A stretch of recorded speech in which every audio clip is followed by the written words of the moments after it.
Hey, what's going on, Klein and Ellie? Are you ready? I love Klein and Ellie, you little bitch.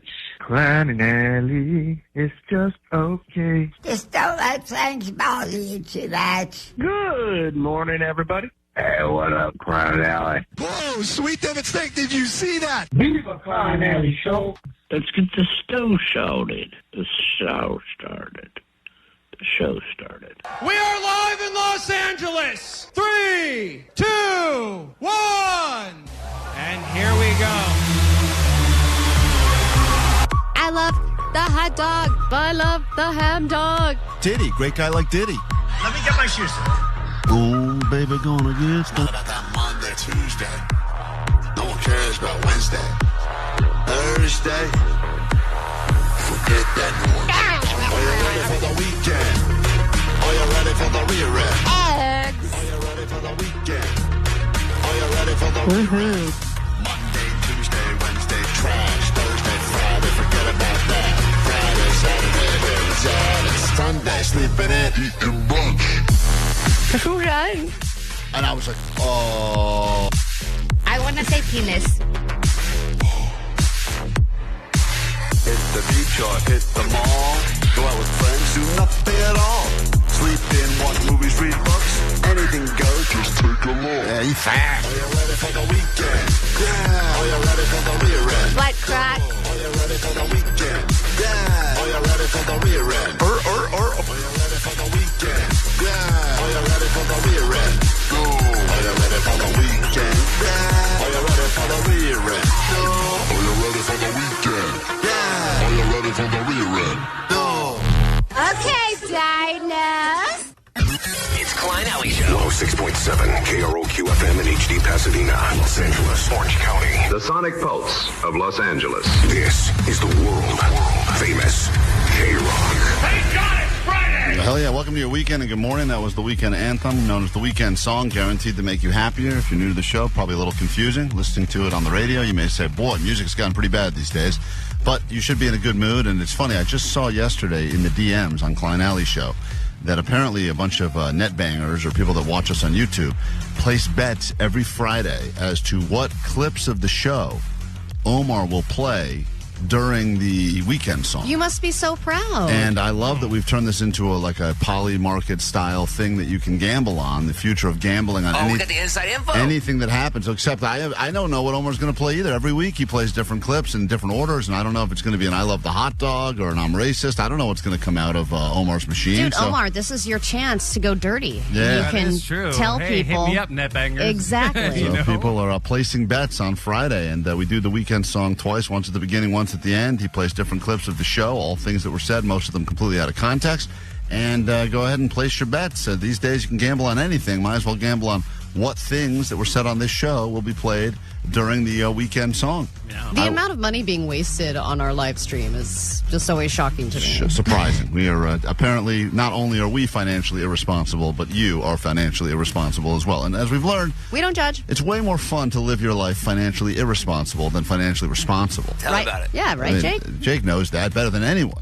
So many posters. Yeah. They all glow in the dark. I get told I'm boring by my wife all the time because I have us saving money. Right. She's like, we should just go do something Right. fun. And Allie's like, you know what's fun? We'll put it in a Roth IRA. Well, I do that logic where I'm like, would you rather spend money on this one fun thing or later? Right. Would Or- you like to have Or this when you're item? 65, would you rather accrue 80% interest over the next 35 years? Yeah, I hit her with the A word, accrue. Yeah, and she's like, oh, damn it, that sucks. Well, anyway, this show has real-life consequences, and here's just another example of that. I wanted to let you guys know that I took a trip to NorCal to visit my parents this week.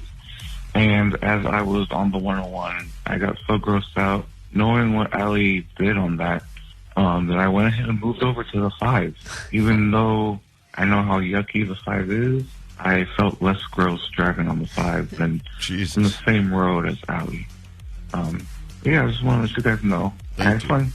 Happy Friday. So that's a guy that had to move his entire freeway because he was so grossed out knowing that you had self-pleasured on the 101. So he went to the yucky 5. So he went But to let the me tell yucky you 5. something. How did it get yucky? I've done it there too. Oh, no. Wait, really? No. Oh, God. Stay home today. Every major freeway, ha! For the love of Christ. We have $500 of Allie's money coming up for you next on K-Rock. It's hot. Klein Alley Show. Mornings on K-Rock. Yeah! K-Rock. K-Rock Klein Alley Show.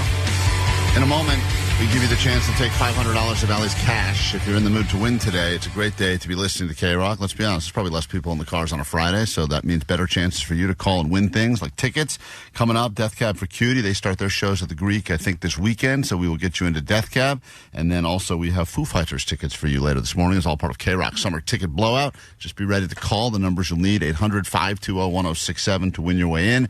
And then we also have Wild Rivers. We'll get you the cabana. We'll get you the food and beverage credit. And we will get you everything you need so that you can try to beat the heat as the heat wave is going to be intensifying. A special reminder to double up on all deodorants that you wear. Pits and slits, guys. Do not forget your pits and slits on days like today. You have to find a secret beach that nobody else knows about. Good luck with that. Because it's like, oh, let's go to the beach. Okay, there's 20,000 people at this beach. The problem is if you ever do find a secret beach or one that wasn't as bad as you thought, you can't wait to tell people about it because you're like, you know, because someone's like, oh, that was at the beach. It sucked. I couldn't find parking for 2 hours. And then you go, you know what? I found this little cove. You just got to hike down the canyon a little bit. And then everyone's like, then once word gets out, know about you're done. And the problem is when people find something like that, they can't wait to post it. And then everyone's like, hey, the DM on the side, hey, where was that beach? That looked cool. You got to give them bad intel. Then you need to find a rich person who thinks they own part of that private beach. Yeah, that's the nice move right there. You got to sneak through one of those side yards in Malibu. Yeah, just wear like a vest. Or like hold some gardening equipment, go right back there and get in the water. Sneak back all the plants on the beach, huh? Yeah, I work for you. I'm part of the staff of this rich house right here. Exactly. Someone's very upset on the text line, and they said, I lost $1,000 betting that Omar would play Allie's wind chime sounds during the weekend song. And, you know, I haven't heard Allie's broken wind chime impression. This was when Allie said her wind chimes got all tangled up, and she made this noise of broken wind chimes. And Omar's used that to, usually it's Allie mocking the mentally disabled, is how that gets played now on the show. No, I use this one. Oh, that's right. That was also, I think, her broken wind chimes. But it's been a while since we've played this, Allie, and someone's in the mood to hear your wind chime sounds. Do you remember when we called the wind chime store and tried to return the broken pair that you described? And it went like this? Villages. This is Al speaking. How may I help you? Yeah, hi there. I recently bought some wind chimes from you guys. Yep.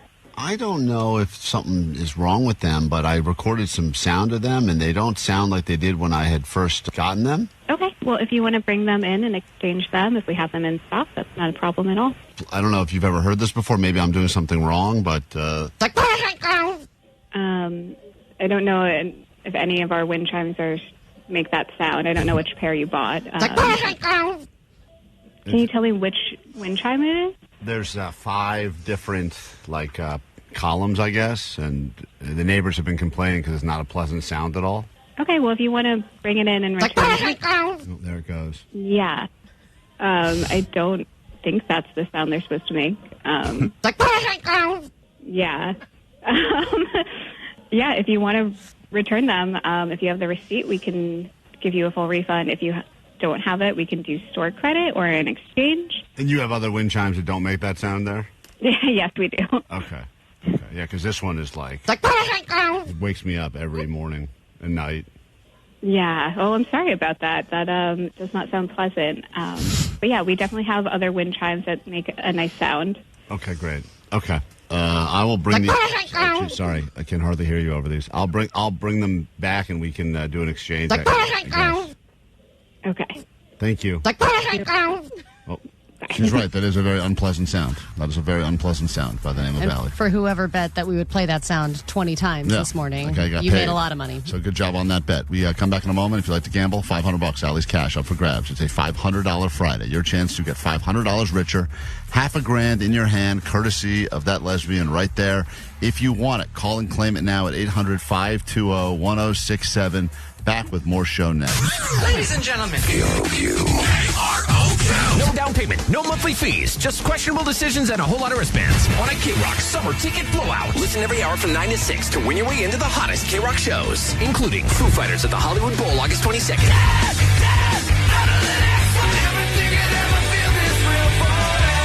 Death Cab for Cutie at the Greek August 3rd.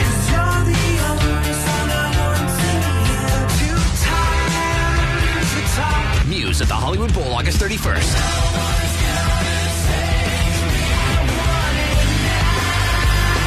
Avenged Sevenfold in Good Charlotte at BMO Stadium August 30th.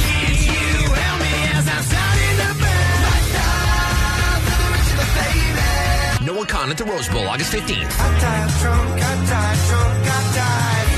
A different show every hour on a K-Rock summer ticket blowout, courtesy of Live Nation in the LA Phil. Hey, how's it going? This is Matt from the band Muse. Calling all K-Rock listeners, this is Dave Grohl. Benjamin Gibbard from Death Cab for Cutie. This is Zachy from Avenged Sevenfold. Benji from Good Charlotte. Listen to K-Rock all this week to win tickets to see us at the world-famous K-Rock.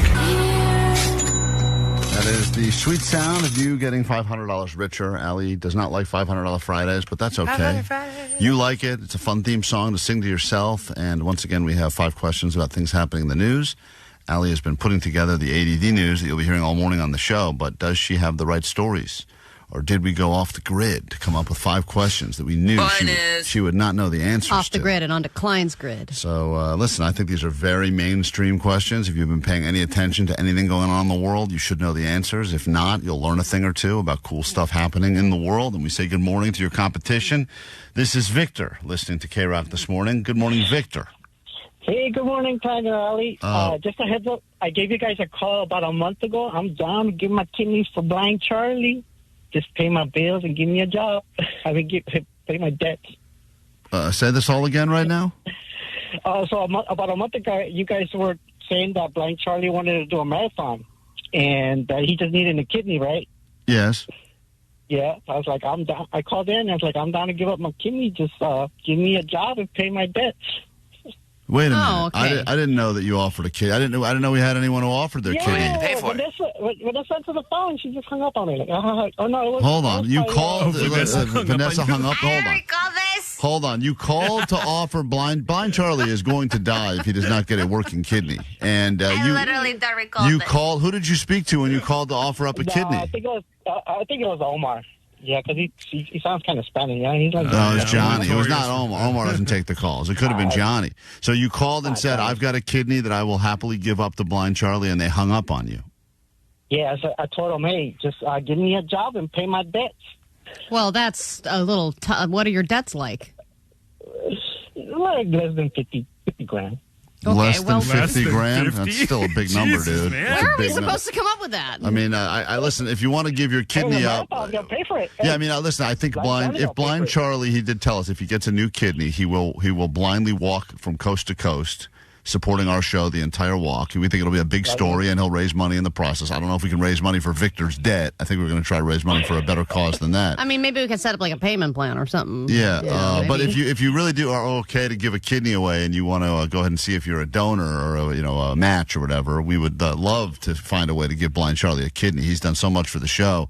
We would love to give him a kidney. Awesome. Well, we'll see what happens. Well, Hey, maybe you'll what's get. Go ahead, Omar. I just wanted to know what's the majority of that debt consist of? Oh, there's credit card debts. Yeah. Oh, cool. So you're good with money. Okay. Yeah, okay. Oh, the alcohol. I feel good about giving you $500. Well, Victor, Victor, we're going to give you a chance to win Allie's money right now. And if things go well, good for you. That'll go ahead and chip away at that debt, 1% of it. If things don't go well, please hang on the phone afterwards so that we can, if you're serious about giving up a kidney, we'd love to be able to connect Blind Charlie with a kidney. We'd love to hang up on you again. Yeah.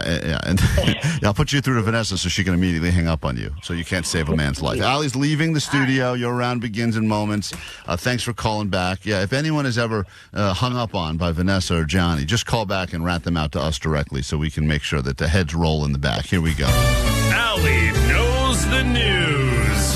All right, question number 1. A woman is suing a Starbucks in Riverside County. For what reason? What reason is she suing the Starbucks? Oh, awesome. They spilled coffee on her. Spilled coffee on her. Hot coffee. We go to question number 2. Chips Ahoy is launching a new flavor for the first time ever. What flavor is it? I guess let's go. You guys always talking about the pickle stuff. It sounds pretty weird, but let's go with something pickled. Chips Ahoy pickle cookies. We go to question number 3. Speaking of food, the FAA has now approved drone delivery for what company that will now be able to get you your food through the air instead of watching your driver get stuck in traffic in the canyon? Which food delivery app is now been FAA approved to deliver food via drone? Well, I work for DoorDash. I hope it's not DoorDash because they'll take a lot of money from me. So let's say DoorDash. Okay. You're rooting against that answer, but that could be right. We'll find out in a moment. LinkedIn has just added a new button that allows users to narc on what behavior? Let's say posting about like bad resumes or something, AI resumes or something. Bad resumes? Yeah, it's Okay. LinkedIn, right? LinkedIn, yeah. All right, and finally, question 5. Lollapalooza is officially here. It's in Chicago. The Smashing Pumpkins, as you know, from Chicago originally, getting themselves a headlining spot at Lollapalooza, and they kicked things off with a pre-show where Billy Corgan was joined on stage by what iconic TV star? Oh, man. All right, I'm just going to say, that was that guy for Ryan Seacrest. Ryan Seacrest. All right, he is iconic. There's no denying that.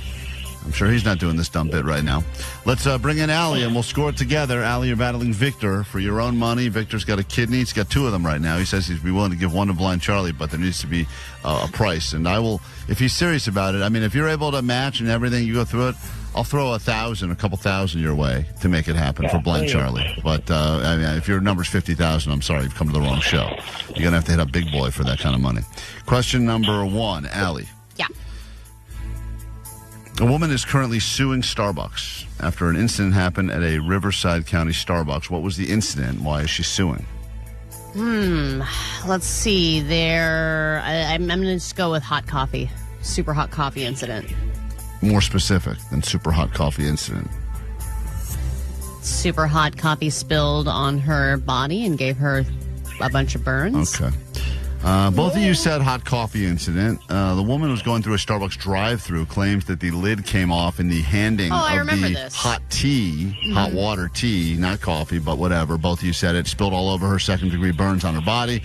And both of you, either both of you get it right or both of you get it wrong, but I'll go ahead and give you guys the point because I'm feeling generous. So we go 1-1.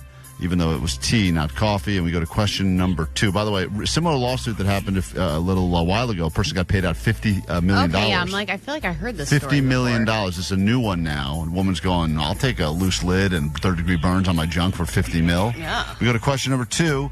Chips Ahoy is launching this new flavor for the first time ever. What is it? Oh, it's a mystery flavor.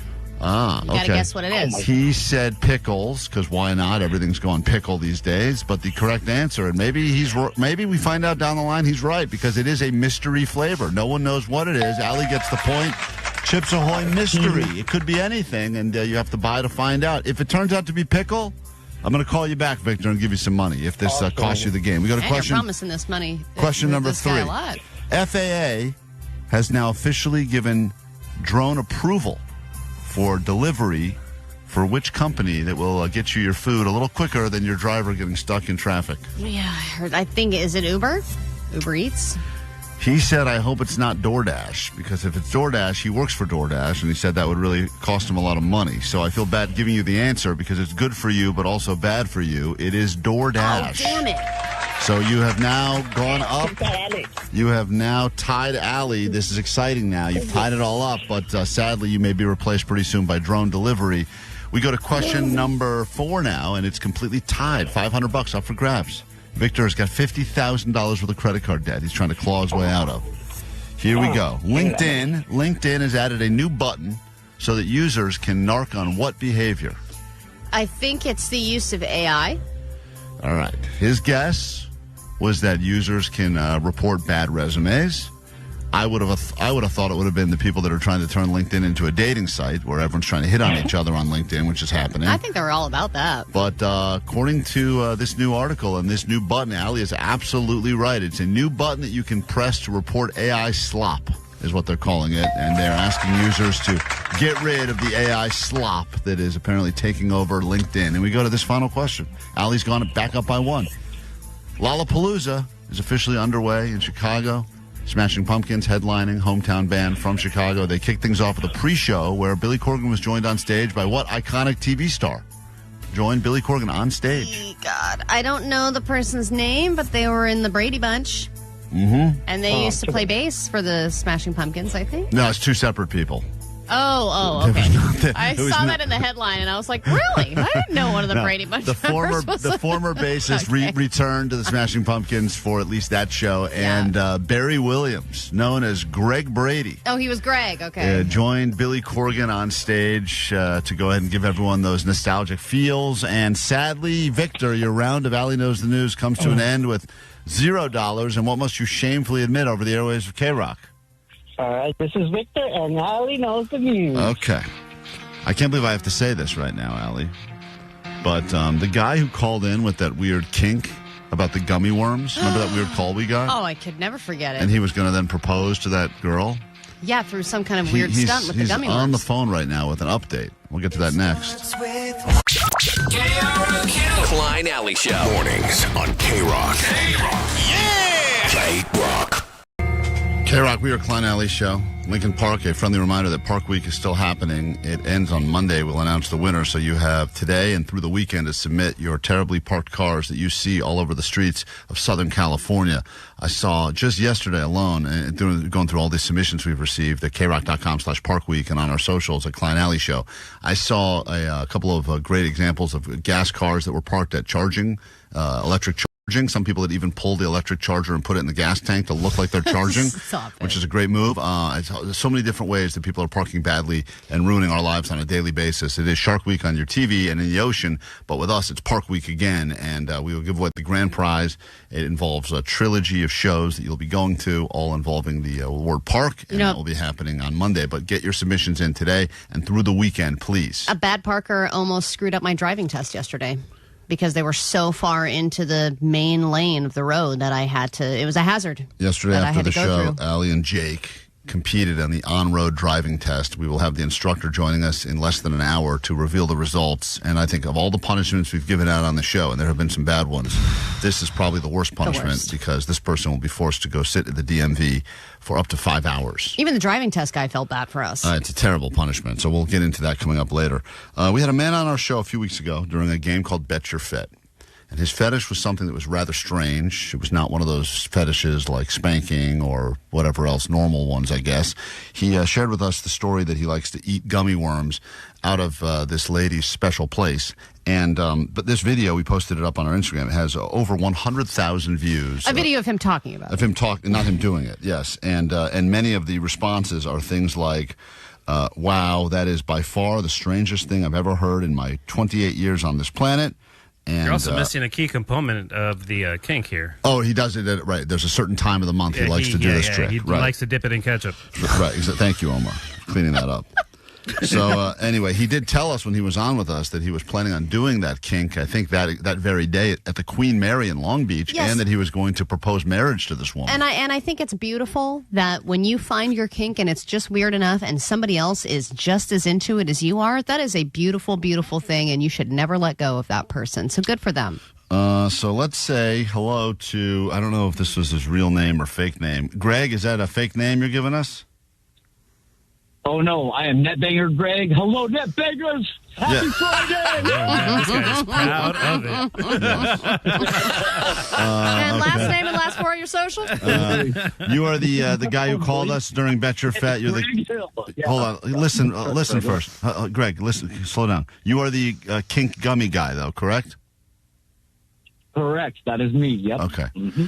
And you went and did this kink again the day after we spoke about it, and you said you were going to propose marriage, and what happened? We said, please call us back with an update.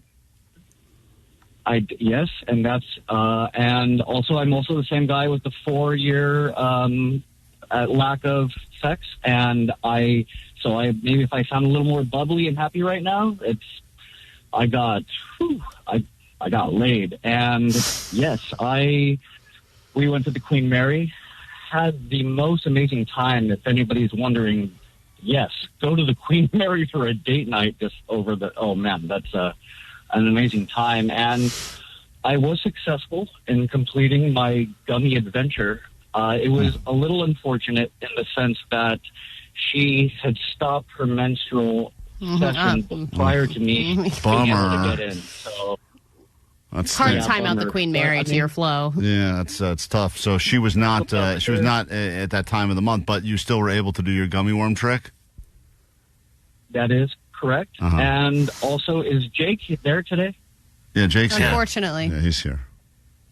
Okay. Because I took his advice. Jake, I used a ring pop to propose. Glad I give you a service. So Jake's joke of, are you going to propose to her by pulling a ring pop out of her lady parts? You decided that's a great idea. That's what I'm going to do, and you attempted, and you did that, and you proposed And marriage that's to her. exactly what I did right while during everything, and after she got to where she needed to go, I said it. The police right station. It sounds like to file a report. Where you talking about orgasm? Is that what you're saying? Oh, correct, orgasm. Yeah, I didn't know if I could say that. Yes. Yeah. Yeah. And so I proposed right then, right during that moment, and she said yes. I am moving to Colorado in 12 days. Oh, you're moving away? To move in with her. Yep. To move in with I her. didn't know that part. We lost a listener. I don't support this relationship. We lost another You're listener. a freak. God damn it. Well, congratulations. Good for you. You actually gained a listener. Okay. My wife-to-be is now, she might be listening right now. She's a third grade teacher, by the way. I don't know. Oh, boy. I mean, if a third grader found that out about their teacher, they would fascinating. suddenly be the coolest kid in school. Let me get this straight. So she was not aware of that this show even existed. Then you said, hey, I told a story about this little thing we do with each other, and it was all over the radio. And now there's I don't know if you've seen your video, but it went, rather viral, I guess, in the world of, weird videos That about is kinks. correct. I told her once the video got to 65,000, I was like, hey, I did something. I don't know if you're going to see it, on your algorithm. So I need to make you aware, because it was already after the fact, technically. But then she watches it every day now. She's like, how many views does it have now? How many views? And then now she is listening to your show. Now. Hey, I mean, pulling a ring pop out of between your legs is definitely more interesting than taking out of a bite of a cheesecake. No, You know I what get I it. mean? No, I get it. I mean, for a what, much better story. For what this guy's into. It was very special. So now you're engaged, officially engaged to be married to this woman that, and by the way, I think we're kind of sidestepping probably the most important part of this call. This man was on a 4-year sex drought, and that got resolved. And that's why, I'll tell you, even just hearing your voice now, you almost sound like a different person, because 4 years of being pent up. I feel like a real man. Yeah, good for you. That's well, great. It's interesting. 408 pointed out that when he first called in during Bet Your Fet, he did want to remain anonymous. But now it seems like you've flipped the coin. Now you want to let everyone know that you are Greg and you're in love. I think he's seen all of the positive comments. A lot of people called him a sick freak, but there's also a lot of comments where people are like, hey, man, let your freak flag fly, dude. Absolutely. People are supporting you, so... This is a show. We are like the Statue of Liberty for all you weird-ass freaks out there. So thank you for bringing your story to us. Congrats on getting engaged, and I guess you're moving out of Southern California, so you're off to Colorado to get married. Yeah, for now. Yeah, But for now. I won't be here, but I won't be gone. Okay. All right. Definitely Netbanger Greg. Yep. Absolutely. Let's go Netbangers! I think your registry will be full of gummy worms and all kinds of different things that we can provide. Yeah, congratulations. What a strange and happy ending to that story, Allie. I mean, also strange, though, but happy. But again, glad they found each other and glad that they love each other. Yeah, if you don't know what we're talking about, you want the origin story of that guy, you can go to our Instagram right now and just search for, I think it's called Weird Gummy Worm Sex something. I don't know, you can find it there. I mean, there's no way. Do you buy any of this? You do? Of course, yeah. He's telling the truth. Omar, you think all this Nobody would make that up, man. No. Nobody would make that up. You swear on all the gummy worms in the world, what you're saying is true, Greg? Absolutely. I 100%. I would show photos if I could, but I don't want to ruin your life. Okay. Well, we appreciate that. Absolutely. Or hers. All right, I got it. All right, wow. That's wild. So we gotta go. We gotta go to the wedding. Well, we haven't been invited. You can't invite yourself to this guy's wedding. Well, I am. Okay. So part two of that. Thank you for bringing that up, because there have been a lot of people asking in the chat, or not in the chat, on the Instagram on that video. Actually, my wife-to-be, fiance, and I would we want to invite all of you and the Netbangers, but specifically you, and want Omar to DJ the wedding. We want you guys to host the wedding. We already spoke about that. So, yes, is this like a real wedding situation? Like a is it a cash bar? Are you guys paying for that? You covering the booze? Yes. Yep. You're going to cover be here in Southern California or That Colorado? sounded like a lie. I mean, I don't want this. It'll be in Colorado. Yeah, it'll be a flight thing, so I can't pay for your tickets. But if you got, maybe we will. No, hold on. Don't worry about that. You got to get married. Save it for the gummy worms. If we all throw gummy worms at you guys when you after you get married instead of rice, is that something you'd be into? That would be the cutest thing ever. I think we should consider doing this. Omar, you got to pay Omar's rate though. He doesn't give any discounts, so you got to pay the Omar's full rate. But if they pay Omar, if they pay your DJ rate, Omar, if they pay your actual rate, would you be opposed to us all taking a trip to go to this listener's weird ass wedding? Oh no, yeah, I'll do that for sure. Yeah. Yeah, and we'll all show up, and at the last minute, Klein will say, "Oh no, I can't make it," and then his steak will sit there uneaten. That's my tradition. That's steaks are ring that's pops. how he rolls. All right. Greg, congrats on all of the updates. Listen, if this is a serious invitation, we will consider it. Thank you. It is very serious. Okay. We've spoken at this at length. Yes. Okay. I mean, I got to meet these people. The thing is so freaky. The whole thing is weird and freaky. I don't know if we should be the ones you guys hosting. have met me before. I mean, we would mention this every 30 seconds. I feel like. God, it would come up constantly. It's all I would talk Their about. families are going to be I mean, there. are you okay with us mentioning this gummy worm sex trick you do during the vows? Probably not, right? You're going to have relatives there, I would think. No. We are fully open. Go for it. Oh my God! What if the dad's like, "That's my son"? Do it. I did it too. All right, this is wild, man. Okay, well, that's something to think about, Allie. Vanessa, make a note on my desk. Another note. We have to look at airfare now to go marry this couple in Colorado. We got to take a break. When we get back, believe it or not, we have some news to get to, and more importantly, we start giving you stuff. So get ready for your tickets and much more. And the results that Allie and Jake have been waiting for. Who is the worst driver on the show? The punishment sucks, and we will have the driving instructor on with us next hour to explain who wins, who loses, and who's going straight to the DMV for 5 hours for no reason. That's all coming up on K-Rock. Klein Alley Show. It's Klein Alley Show. K-Rock. There's some A.D.D news right now on your Klein Alley Show, and then a brand new hour of the show will begin. We find out once and for all who is the worst driver on the show, and we'll be forced to go sit in a DMV for 5 hours for no reason at all. It is the worst punishment we've ever given any of us, and we will figure out who wins and who loses the on-road driving test, which took place yesterday after the show. So those results coming up in mere moments, but first... Grab your Adderall. It's time for ADD News. Yesterday, I told you about a Netflix lawsuit, an employee who is suing Netflix because he was fired after revealing some intimate details about his life during a corporate retreat. Now, they're being sued again by somebody else, and for a lot more money than this other guy. A film producer is suing Netflix for $105 million because he claims they lost his movie. And this was a movie, a World War II film called Fortitude, starring Nicolas Cage. And this producer claims that they wrote the script, spent 7 years and $45 million bringing it to the screen. They eventually dropped off a whole media package for Netflix so that they could decide whether they wanted to buy it. And then Netflix became unresponsive. Eventually they said, "Hey, what's going on with our media, all the stuff that we sent you?" And they said, sorry, that all got stolen. It seems that somebody stole a good amount of drives from our office desks in this past week, and now we're trying to work through it. So they kind of lost this multi-million-dollar film, and now the producer's like, "Hey, I need some money from you guys. I trusted you with, this precious Nicolas Cage film, and you've gone and lost it." I mean, is that really worth $50 million? I mean, he's suing for $105 million. Oh, man.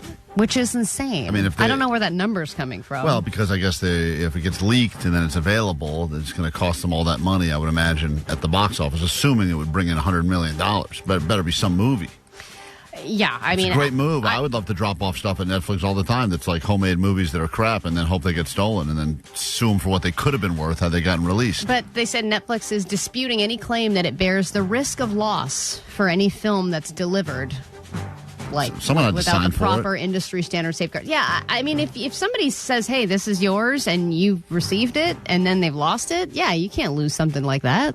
That's your job. I sign for stuff constantly. I'm not qualified to sign for anything. I shouldn't be asked to sign for anything. Stuff gets sent to my house here at work sometimes. I'll see someone, you sign right there. I sign. I don't even know the name on there. I've signed for stuff that's been delivered to my house. It wasn't even for anyone that lived in my house. And when people entrust valuable things to you, are you a person that should be trusted not to lose those things? I mean, we lose valuable things every single day. And I don't even know why it's important we sign stuff anymore, because most people take pictures of the deliveries anyway. Left it right here, boxes here. Well, I think if it's like an iPhone or something, you want to make sure it's being handed to a person. But I mean, I've never been asked for ID ever. One time I think someone sent me booze, and I think I did have to show them like a license. And I was like, come on, look at my face. And that's responsibility. Yeah, you see these crow's feet? I shouldn't have to show you my license. The LAPD is understaffed and underworked. They cannot keep up with all the robberies and the street takeovers. But apparently the NYPD has plenty of time on their hands. Enough time to dress up like bushes to catch distracted drivers. A police department outside New York City using an unusual technique to catch distracted drivers. An officer dressing as a shrub and using a pair of binoculars. Other officers then pulling drivers over. Officials say they issued 74 citations to drivers distracted by their devices in a 6-hour period. Seems low to me. 74 in 6 hours. I mean, I'm sure when you're trying to get in the academy, you're not thinking, I hope I'm the guy that gets to wear the bush costume and sit on the side of the road. But, I mean, they're like, okay, welcome. Here's a bush. You're going to wear this. Yeah, they used and this, get your goggles. When they used to have that show To Catch a Predator on, when they finally started getting good after like the third or fourth season, they had the guy that was dressed like the bush outside. Really? Oh, Moss Man. He was the best, dude. And then when the pervert would leave the house and think like, all right, well, I guess the bush would tackle him. It was crazy. Ironic that they're being attacked by bush. It's crazy. I know. Well, the girl inside didn't have one yet, goes outside.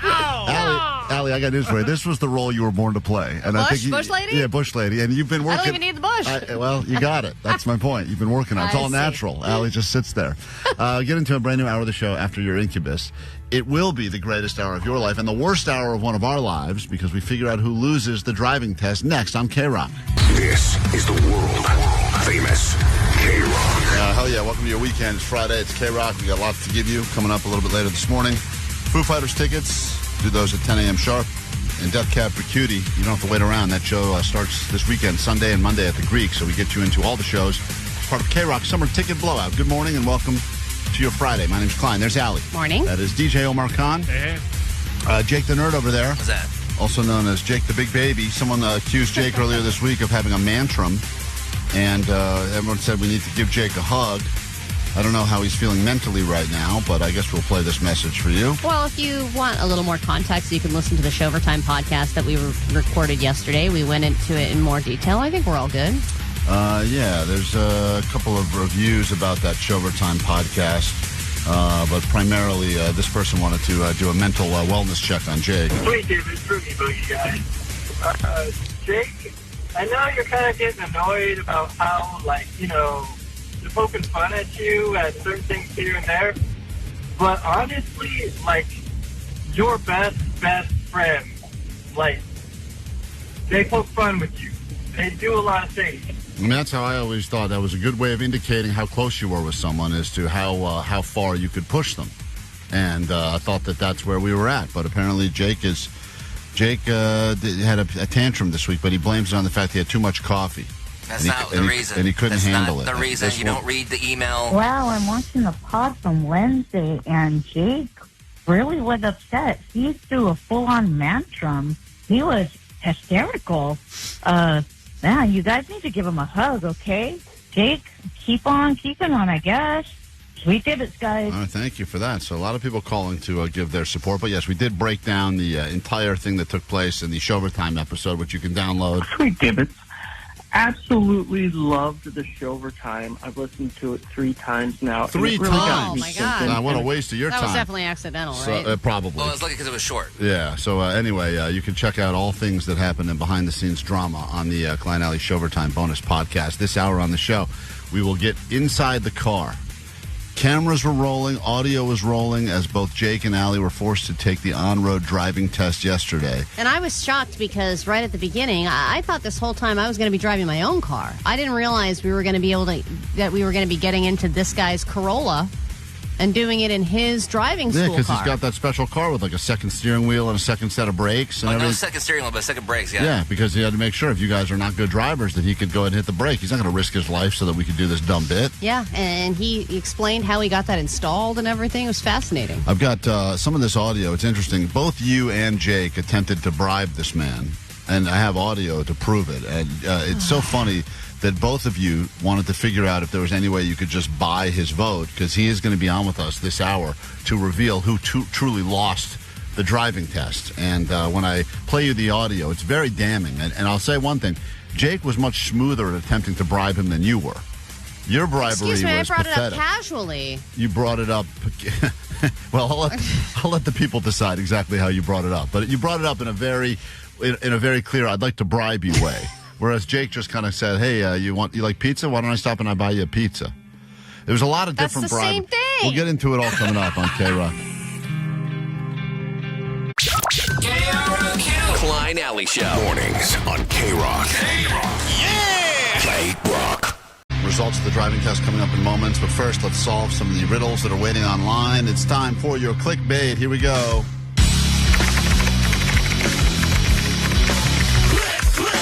Start with this one and end with this one as well. This is the amount of times that you should be farting every day. If you want to be considered normal, if you want to know that you are healthy, Allie claims she goes. Allie claims she goes 0 days, zero times a day. Not anymore. Oh, now that you're pregnant, it's changed? Oh, you're farting for 2 now.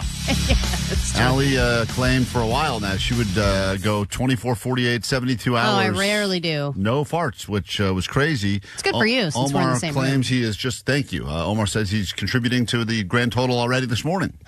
So I'm crushing it.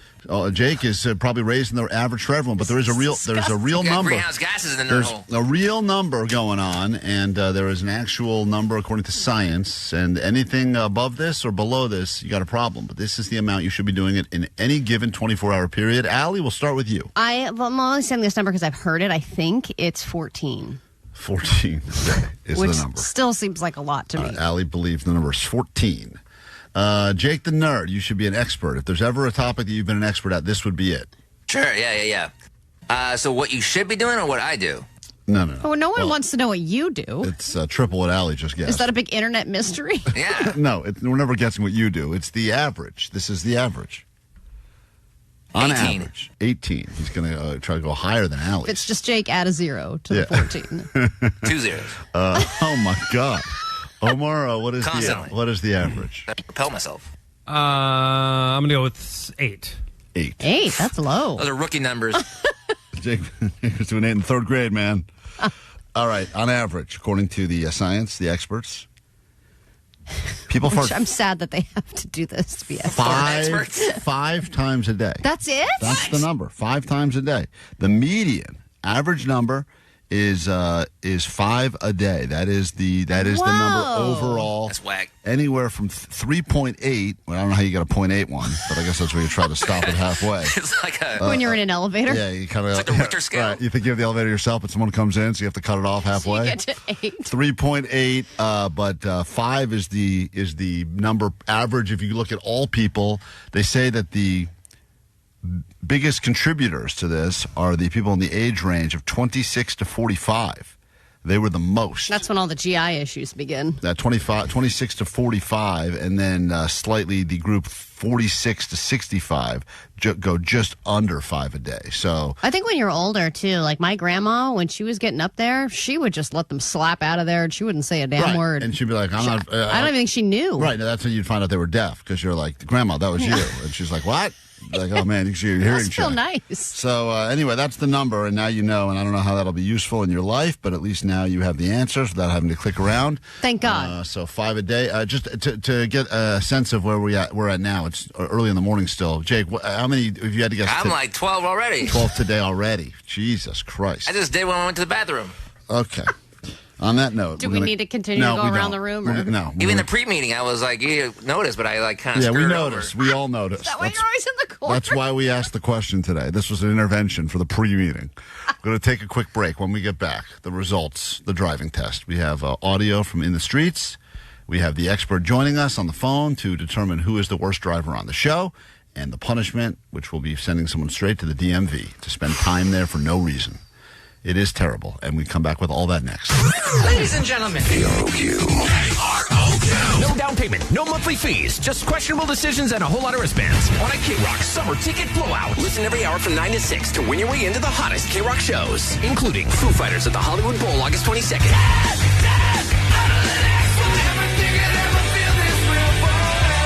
Death Cab for Cutie at the Greek August 3rd.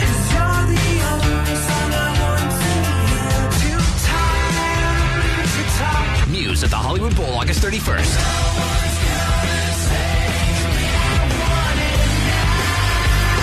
Avenged Sevenfold in Good Charlotte at BMO Stadium August 30th.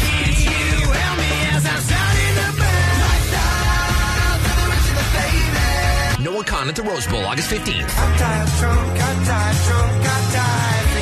A different show every hour on a K-Rock Summer Ticket Blowout, courtesy of Live Nation in the LA Phil. Hey, how's it going? This is Matt from the band Muse. Calling all K-Rock listeners, this is Dave Grohl. Benjamin Gibbard from Death Cab for Cutie. This is Zachy from Avenged Sevenfold. Benji from Good Charlotte. Listen to K-Rock all this week to win tickets to see us at the world-famous K-Rock.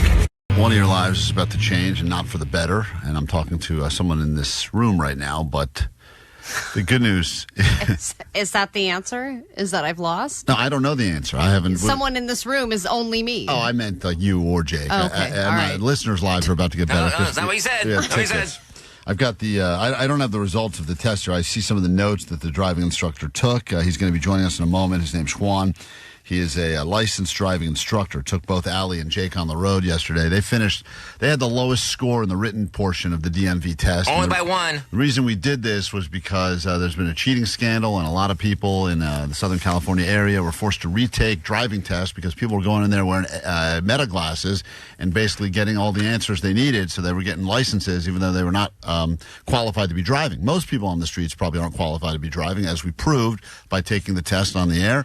And turns out we don't know a lot of things you should know about how far in advance you're supposed to put your blinker on. Well, if you think about how many times you're on the road driving in autopilot, right? And, you probably don't even notice the speed limits on the roads that you're on because either your car tells you or you just kind of guesstimate. When you are with a driving instructor and having to think in that way all over again, it is exhausting. We were very tired after doing that driving test. Here's some of the audio, and it's interesting to hear how Allie decides to play it versus Jake. And I've got audio from both of their driving tests. We'll put up video later, and then the guy will join us to explain who won and who lost, because he took notes on a lot of different things here. I mean, he had a whole score sheet. He had the official DMV checklist, where this is basically what you have to do if you want to get a license. So here's Allie. She decides to try to kiss this guy's ass a lot, so take a listen. Okay, you've got your little brakes over there in case I make a mistake. Yeah, I use this to teach people.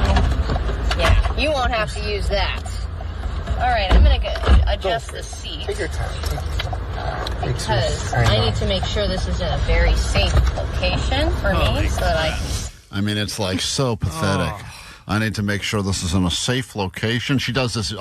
She vocalizes a lot of stupid stuff right out of the gate. I want him to know my thought process. Yeah, well, no. See properly? Yeah. You know what? Let me adjust these mirrors just slightly because I don't think this is safe. What was your name again, bro? What was your name again, He asked me several times what my name is. Yeah. Allie's he's just trying to cut off your little line. You don't adjust. What was your name again, bro? Oh, there's a vehicle in front of me. I need to stop for this vehicle. You guys looking for parking? Yeah, you're looking for parking, but I'm being safe. Oh, my God. This is how I drive home. I don't know what you guys are doing. This is what you do? This is what you do when you're self-pleasuring on the 101? I wonder if you heard that story. The lines or anything? Right there, you did go over the line. Just a little. What did he say? You went over the line? Well, I got to a stoplight, and there's like a little line before the crosswalk line. Yeah. That's where you stop. Yeah. Well, I thought it's hard to tell in a car that you've never driven before. And I was like, okay, stopped properly, didn't go over the line. And he's like, you went over a little bit. Oh, Jesus. And he started writing something down. Yeah, he's got a lot of notes. I'm looking at your sheet. I don't know what any of these mean. What did he write in there? I'll show you, Allie. This is all the marks he made on your sheet and a lot of notes. A lot of notes and a lot of marks. There's a lot more zeros circled on yours than Jake's. Zeros because there's no offenses. Is that what that I means? think it's based on personality. No. I think that's what it is. Or your shape. Yeah, He didn't even write my name in there, did he? He can't remember it. It's body shape. He It's circled first 0. tester. That's what he wrote down. First tester. So here's a little bit more with Allie Chatty lady. kissing this guy's ass. I would have let it slide if you're a little bit back. Just like a little. If it wasn't a DMV related thing and it was just, hey, I want to win this test over Jake, would you take a bribe for that? Oh, I see. This is when Allie tries to bribe him, and she doesn't. With a hypothetical situation. She says, "If I said I wanted to win this, would you take a bribe?" And it doesn't even. Not even I so. said that, would you take a bribe for that? Oh, I see. Yeah. Nah, I like being fair. I like. There's a solid white line here. I'm a little worried about that. Now I'm in a school zone, and it's 15 miles an hour when children are present, and I see children. I do. Not too close. Right side's a lip. Sounds like you hit something. You just hit somebody? What the hell was that? I hit him. I decided to go to intimidate. Well, I started bragging about my ability to parallel park, and then he was like, well, here's a great opportunity. There's a nice spot for you to parallel park. So you set yourself up. I did my not parallel too park. This right side's a little slanted, front side a bit out, but... Oh, man. Both sides are messed up. Right side slanted, front side out. Well, Justin was with me filming, and he said, because he got out of the car, and he said I was like a millimeter away from hitting the curb, which I imagine would have been bad. This is actually not bad. Mm-hmm. Are you single? I have a girlfriend. So then Allie tries, all right, maybe I'll try to flirt my way to win this test. So this is Allie in the car with the driving instructor. Once again, he's taking notes, and she gives him are you single? And he quickly made up a girlfriend. And it couldn't have happened any faster. I mean, that was like autopilot, right? I have a girlfriend. The good ones are always taken. I would say so, yeah. Then Allie decides, rather than try to talk about what a good driver she is, she's just going to use the rest of her time to talk bad about Jake. So this is her planting seeds about why Jake is a bad person. The prettier, most of the time, they're always taken. Yeah, that's true. Like the really, really pretty one, you'll be like, oh yeah, she has a man. And sometimes they don't have good guys, though. Yeah, that's the sad part. I agree with you. Jake's been single a long time. Oh, really? Yeah. So she says that Jake's been single a long time, so he can't possibly be one of the good ones. And she goes on and tells this guy more bad things about Jake. He's saving his money. Because when you have a girlfriend, he's not very good with saving his money either. But okay. We'll take a right turn. So he's like, I don't have a girlfriend to save more money. But... Yeah, well, he spends a lot of his money on concert posters, and he collects dead things too. So, what do you mean by dead things? Like he has a weird. I'm thinking like a dead rat. That's nasty. Not a rat, but he's got like reptiles. I think he's got some shark heads or something. Oh, he's into all that, like. Yeah, he's got like a spider, probably. Oh, well, here we go. This person's a little. We'll keep going south, right? This is how we handle turns here. Make sure we safe on our turns. Good with the speed control. Make sure I'm not going too fast, and there might be children at play. Exactly. Let's do a stop here. Mostly in the conversation. He wants to stop the conversation. There's Allie's test, and then they pull back to the radio station, and that's when Jake gets in. And once again, if you're just joining us, that was Allie's version of it. Now, Jake did something very different when he went up to meet the guy. He learned from yesterday's Clickbait what you should say immediately to make someone like you, and Jake went right out of the gate with this. Good. Yeah, pleasure. I was just thinking about you. Your name again? I'm Jake. Jake. Remember that whole "I was just thinking about you"? You're supposed to say that to someone, and Seemed then to work. He said, "Who the hell are you?" Right. Well, he goes, "I was just thinking about you." Yeah. So Jay and Jake, we're gonna do a little 15-minute drive. I already have her out. You're next. All right. I'll show you how to just fix your seat and all that. So then Jake gets in this guy's car, and Jake immediately that you can tell there's chemistry between the two of them. Oh goodness. Oh my goodness. More comfy. I feel the brake. All right, and you got your own brake there. Yeah, I have my own. Are your mirrors good? Look like it. Set? Yeah. Okay. Let's remove the emergency flasher. Let's put it in drive and let's merge to the road. We're gonna wait for the light, then go. Now, I want to point out something here. Allie, you said all this out loud. Jake had to be instructed as to what to do, or you did it instinctively. Straight. Sure. How's your day been? Chilling? Good until now. Now I'm just scared. So everyone's nervous. I don't know how you were feeling going into this car, knowing that this guy was going to judge you, but you and Jake were both freaked out. Well, he said at one point, you're making me feel comfortable, which is the sign of a good driver. Mm-hmm. So I think the sign of a bad driver is to tell the person I'm scared when they start to drive away. But at the end of my test, he also said, whoever this Jake guy is, he's got his work cut out for him because you did a really great job. Jake ruined it for himself by trying to bring up something that only he cares about, which is the band Tool, and take a listen to this uncomfortable exchange that happened in the driving test. Since this is kind of like... They were asking the guy if he's allowed to play music in his car. So since this is kind of like not real like lesson, then it's fine. But like when it's regular, so you can like put on some like heavy metal. I could put like Metallica, like, jumping in the fire. What about Tool? You like Tool? No, what is that? T-O-O-L? Yeah, Tool. Never heard of them. Never heard Tool? I'm Go ahead and make a left turn into this oncoming traffic.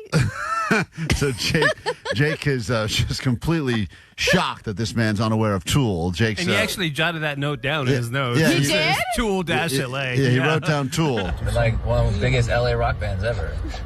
Tool? I've never heard of that. You never heard of Tool? I only heard of the Armenians. What's it called? System of a Down? Yeah. The Armenians.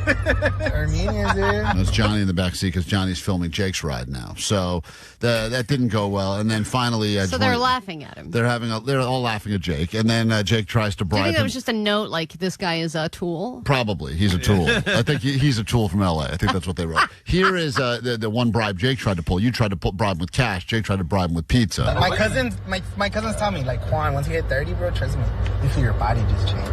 And I'm like, damn, bro, I gotta start, eating less pizza.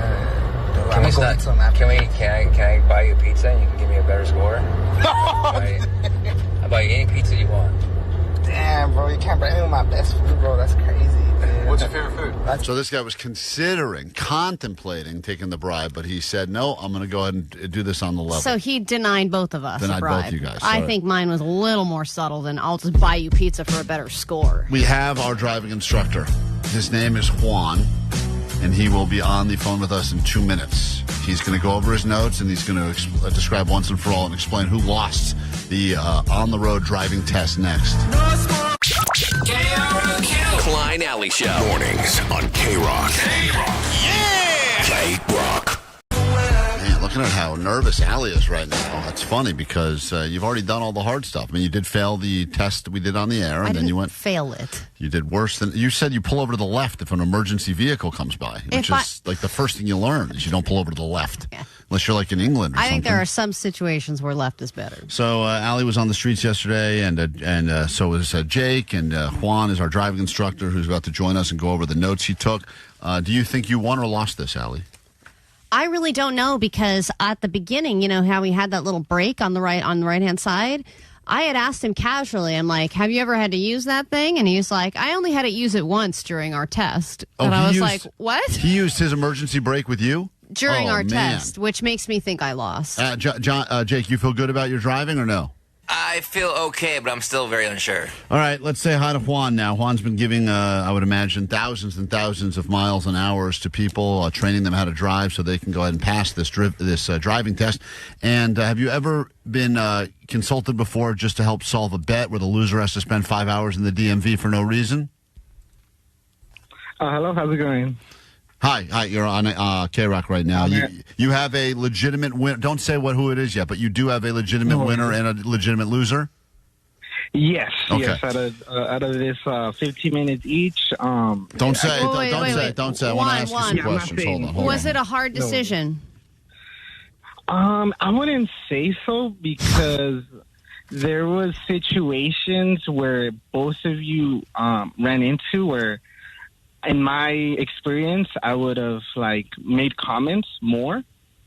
So I think one driver made me more comfortable than the other on how they manage certain situations. So I'm leaning more towards one driver. Okay. Wow, my boy. So listen. First of all, you got offered bribes from both Allie and Jake. Allie offered you a bribe of cash. Hypothetically, Jake offered you pizza. You rejected both bribes. But does that happen a lot for in your profession and at the DMV? I know that there was a bribery scandal that took place there years ago. But do you ever get bribes offered to you, or just yesterday? You know what? That's an interesting question because I've had students tell me, hey, Juan, do you know by any chance an examiner somewhere in the DMV that could like hook it up by passing me. Right. And I really look at them in the eye and I'm like, you know what, man? Like, I don't. And even if I did, man, like, I wouldn't want you to get in trouble, man, because in Glendale, it happened a couple years ago. Yeah. They actually did grab some people that were trying to bribe an examiner, and they picked the examiner up. You know, they arrested him.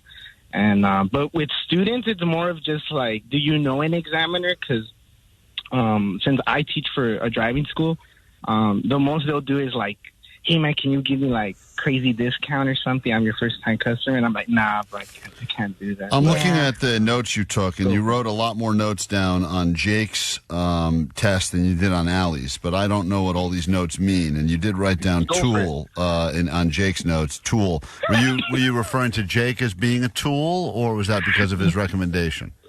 No, it's because we were talking about, like, rock bands, and he was like, do you know this band called Tool? And I was like, what? Yeah, I know. This is disorienting. Did you listen to him yet? There was... go for it. No, he didn't listen to him. Don't listen to it. But I did hear that Jake's test was significantly more difficult than mine. Yeah, there was some lane changing that we did on 6th Street where we had to merge, and there was a lot of traffic.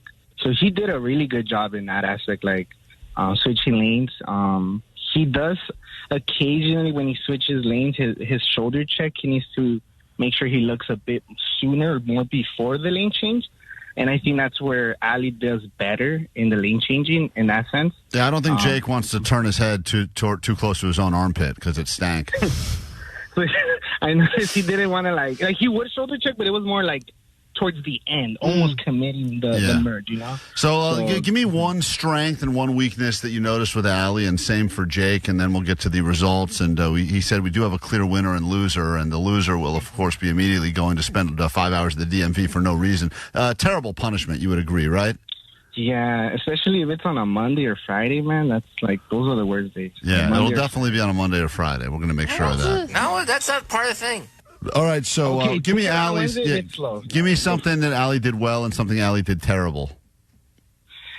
Allie did really well her yielding. I noticed the first thing we did when we merged out of the parking area, she shoulder checked. She did that really well. And then first stop we did on 6th Street, when she did the right turn, she didn't go over the line too much compared to Jake. He did go over the line much more on the crosswalk.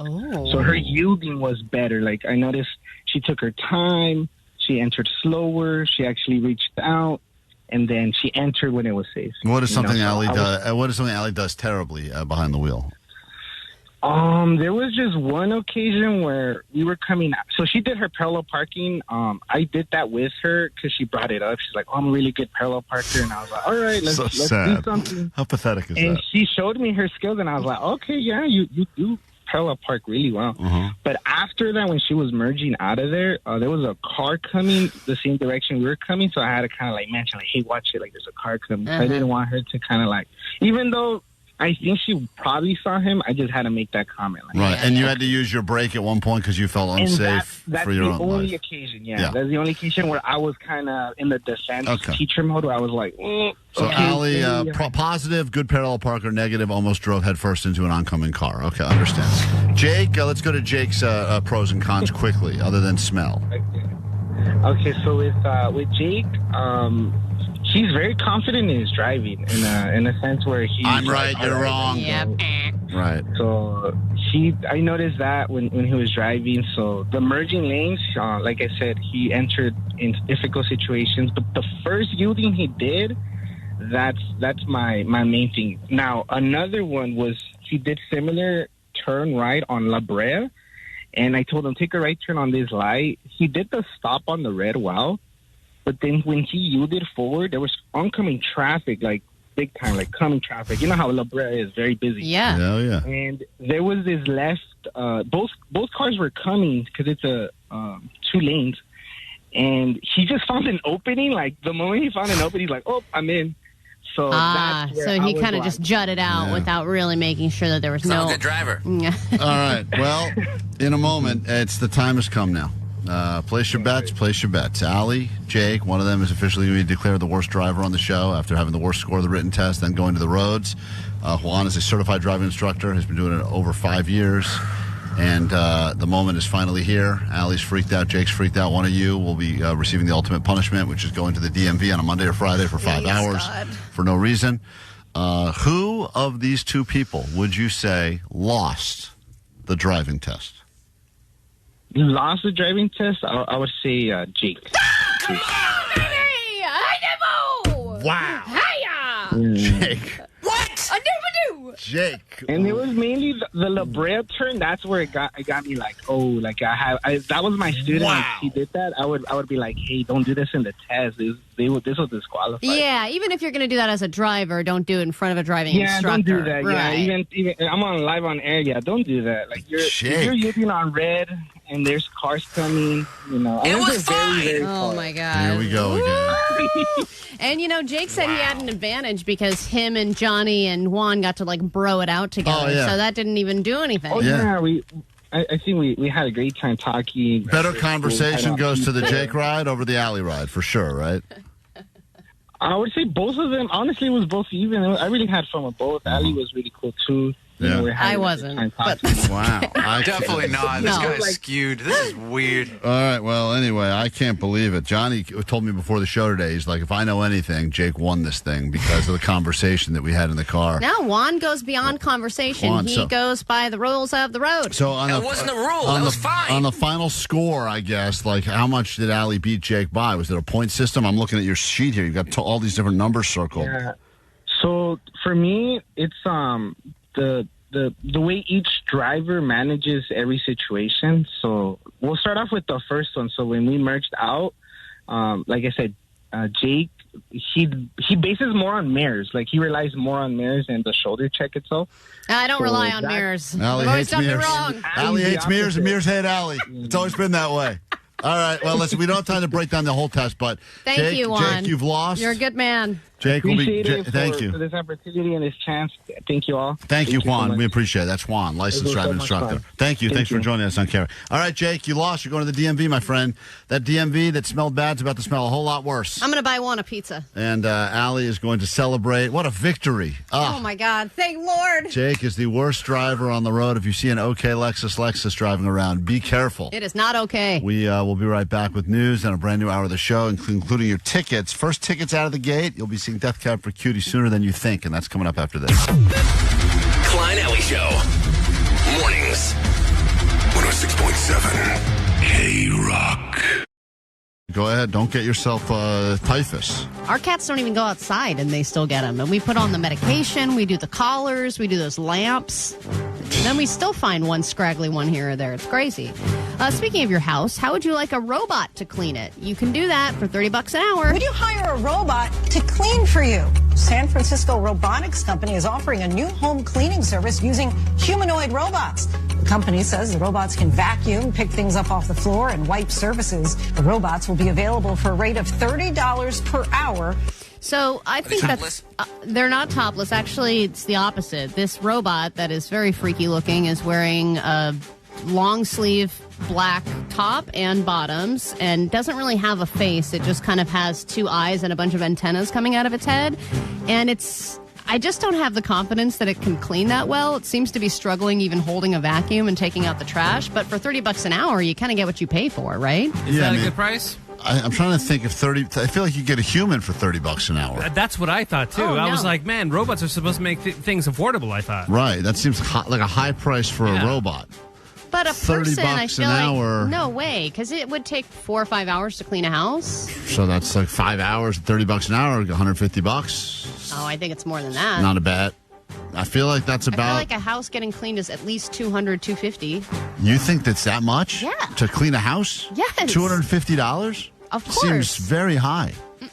Really? It all depends on, if it's a deep clean or not a deep clean, I would imagine. If it's just pushing stuff around. Once I get this leaf blower that arrives today, I'll be cleaning my house in 11 seconds flat. I'd be going faster than this robot. Yeah, if you guys want me to clean your house, I'll do it for $30 an hour with By this the leaf way, blower. I'll only actually- need 5 minutes. I used a leaf blower recently, and I sucked at it. And Yeah. it was not fun. You got to at get all. good at it. But once you're good at it, that's it. How do you leaf blow off of a bush because there were leaves on top of the bush. I'm like, how do you do this? It's a skill, all Alan. over the place. It's all in the wrist. All right, a lot of valuable things are being bought and sold this week. You decide whether or not they are worth it. Is it worth it? Come on. Is it worth it? Come on. Come on. Is it worth it? Come on. Come on. So here are some things that are being bought and sold. Disney is cleaning out their garage, and they're auctioning off some stuff from Disneyland. They have a mummy that was straight out of Indiana Jones, the ride. It was one of the hanging mummies from the ride. They also have a Medusa glass painting from the Haunted Mansion. There's a lot of crazy Haunted Mansion freaks out there. That'd be cool that love stuff. that Yeah, stuff. that would be cool stuff to buy. A Big Thunder Mountain Railroad ride, like the actual vehicle. Oh. And a Tomorrowland trash can. Huh. What's the starting price for the trash can? It seems the most affordable of the I think things. trash can is the most. I think that one has a starting bid of like $750, but the Mummy has a starting bid of $1,200, and they think it'll get way higher than that. Yeah. I think the Indiana Jones and the Haunted Mansion ones are probably the high ticket items there. Sure. And then some of Colonel Sanders' stuff has been sold. The top selling item, they had stuff from. They had his house, they had his Bible, they had his recipe book, they had his little bolo tie thing. The top selling item was his 1964 planner, and it sold for $30,000. His planner, like he had his to-do list in there and Yeah. stuff? So for more than his house? That's crazy. That's crazy. I know, right? But also easier to, if you're keeping track of stuff. And these collectors, these are all very rich people that don't know what to do with their money. So they're like, let's just go ahead and buy the date. How do you buy a house for less than $30,000? Yeah, I don't know. Maybe that's because I saw at the beginning that they were selling his house, but then they said this was the highest ticket item. So maybe the house just hasn't sold yet. I'm not sure. And then the 1/1 Shohei Ohtani dual gold logo card. man autograph card was found in Florida. It was pulled from a guy who bought a hobby box of top chrome baseball cards. He bought it at his local card shop, and he wasted no time. He sold it for $11 million. Already sold it. Already sold. Already done. Dude, can you hold on to it for like a year or two? Wouldn't it? You could, but what if something happens? What if Shohei gets a tennis elbow like Omar So got? you want to just... Yeah. But Man, then the that person who bought it is hoping that it'll Of course. sold for even more in like 5 years. This guy's going to look like a genius, or he's going to look like an idiot when that card does get resold. And Shohei keeps putting up records and numbers like he puts up, and all of a sudden this card is now resells for $50 million. He's going to go like, man, I only made 11. I only made 11, but still, that's a great. There's something about it, man. Being a ripper, it's a whole lifestyle. You're ripping, you're waiting for the goodness. I've never gotten it. All the videos I have is me opening packs, getting disappointed. Well, and think about how much money this guy probably spent wasting. Like, how many of those card packs did he get before he actually got this? You never know, but I would imagine a lot. We get into a brand new hour of the show right now with the very first thing we do is getting you tickets to K-Rock's Summer Ticket Blowout. And this show you won't have to wait around for long. No, because these shows start on Sunday, Monday at the Greek. You will be seeing Death Cab for Cutie, and that is if you are the 20th caller right now at 800-520-1067. Let's go. It's Klein Alley Show. 106.7 KROQ FM in HD Pasadena, Los Angeles, Orange County. The Sonic Pulse of Los Angeles. This is the world famous K-Rock.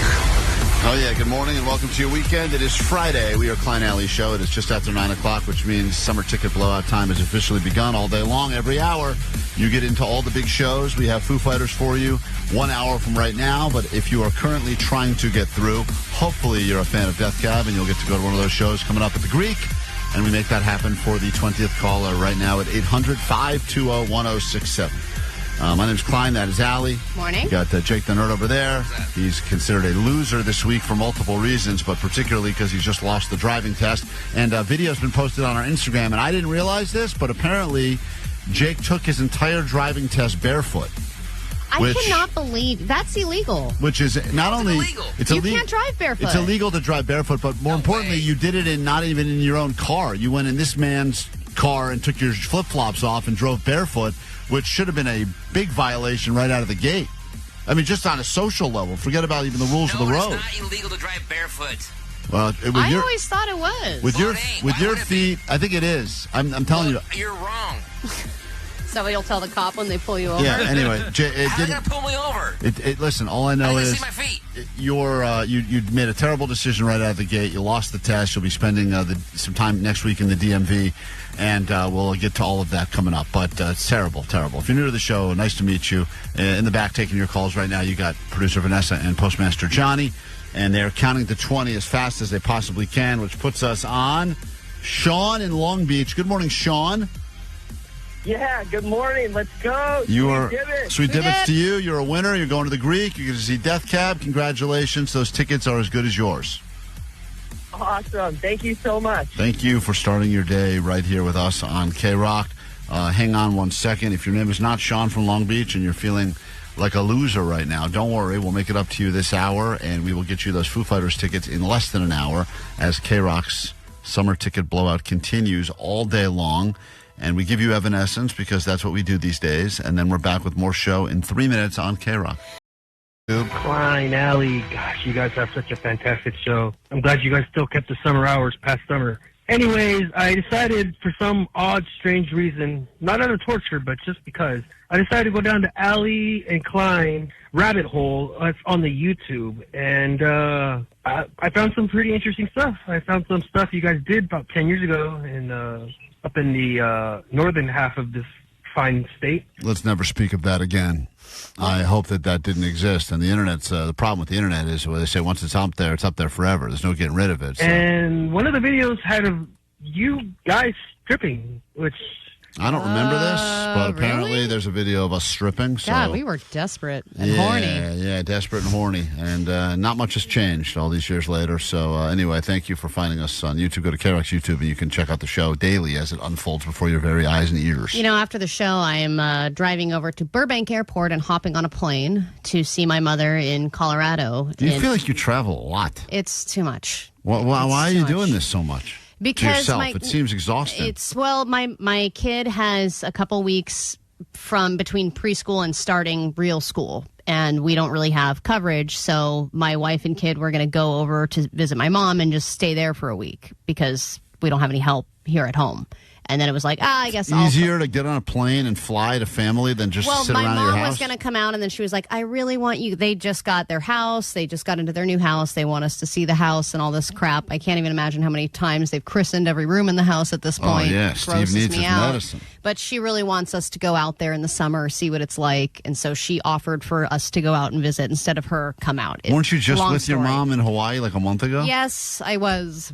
We were questioned about all this from our in-laws last night. It seems so unnecessary. It's a lot. Like, aren't you not even supposed to fly? Aren't you so pregnant you shouldn't fly? No, apparently it's fine. I checked that. I was like, I don't think I can. And they were like, yeah, you can. I was like, damn it. So I'm just going for the weekend. They're going for a week. I just checked in. My mom was the one who organized the flights. I go to check in. I realize that she got Katie and Wesley's tickets separately than mine. So when I check in, I realize I am sitting not with them. They are seated together. What a score for you. And I am seated separately. And my question for you is, should I say anything? Should I let this play out? Say anything to who? The airline or your wife? Either. Oh, she doesn't know. She hasn't told her yet. Oh. I checked us in and I realized, I'm sitting in 25F, which is a window seat, by the way. Bad row, but good seat. I got a window. And they're up in row 5, but Katie's got a middle, and then she's going to be right next to our kid. Man, the kid's not in the middle. What a win for you, by the way, that you get. I mean, I know people like to be in the front of the plane. I guess. I don't think, especially Burbank. Well, of course, I love you back. Like to be you. Yeah, back. No, I like back of the Burbank. I like back of the plane because you can climb on the back. You feel like. But I'm boarding group 8. Whoa, that's so low. I didn't even know they had that many boarding groups. That is unbelievable. They do letters first, too, and then they go to numbers, and you're 8? Man, that sucks for you. It's bad, and this is Southwest.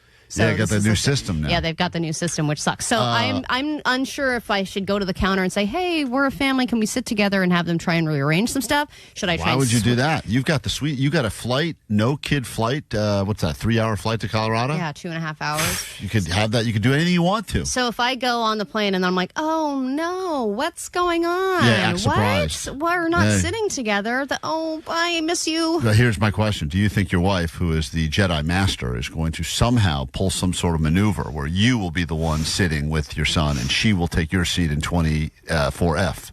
And she'll say something like, yeah, you're going to really miss this moment with him, but okay. And then you're going to be like, you know what? I want to do it. Well, I wonder if it's going to be, I'm going to be with him pretty much alone for a week, taking care of him. Right. You're going to have the week to yourself. So this is going to be, your last chance to really see him. Yeah. And, I'm the one who was packing everything this morning while you were at work. I'm so tired. Yeah, all that stuff was going to be. But if she's caught in the moment. If we're in the middle of boarding, I feel like she won't be able to come up with that right away. Yeah, listen, if I tell also, her now, that'll be happening. I know people, when they get on planes, they try to do the tradesies with people because they go, hey, do you mind if I sit with my family and you sit here and you sit here? And it gets really screwy. But you can't pull that tradesy situation if some of you are in row 5 and some of you are in row 24. Exactly. I don't have a lot to work with right. here. It's very different if you're like row 5 and 7 and you do a couple of, hey, you want to sit here, I sit here. I think you're cooked, but the fact that you know about this and haven't told her is kind of funny because you could have dealt with this yesterday, or you could have made an attempt to deal with it. But the way it is now with most airlines, if you don't want to pay extra, for seat assignment, you just go assign us wherever. Right. And they always say we'll do our best to figure it out. But as is evident right now, they didn't do their best because you guys are separated by 20 rows. No, I know. We are 20 rows apart. I mean, I think that's the sweet spot for keeping you calm on a flight is be 20 rows away from your own child. I think that's the sweet spot. And then when your kid cries, go, ugh. Whose annoying kid is that? Shut that kid up or throw him off the plane. And then when they go to the bathroom, I'm just going to ignore them. It's funny because you could have in that row where your wife and kid are, you could have all of the things people hate most. You could have this woman's drinking a ridiculous amount, and there's a kid who won't shut up. I know. And you don't have to deal with it. I don't have to deal with any of that. Yeah. And then the only drawback is that I'm group 8. But I think if I say, hey, I'm with them, nah, they don't care about that. I can get on with them, and they're in probably group 1 or 2. I think, though, Southwest, most airlines, I know your kid's not under 2 anymore, but he could still probably pull it off. They still do the anyone who needs extra time to board as kids under 2. I think you still get to board after active military. Or was your son active military? Yeah, he is. Okay, yeah, great. He is in the context of this. So he's a hero. Make sure he wears like camouflage. 310 said, I put a little pin on him. If they are overbooked, Allie should volunteer her seat. I should be the last person who's like, all right, I'm going to get $500. You get off the flight altogether. Then they have to hop off. You just hop off. You get yourself a little and credit. then as they're taking off, I just text, like, love you. You just wave at them from the airport. Bye. Thank you for your service. How many? Ladies and gentlemen. KROQ.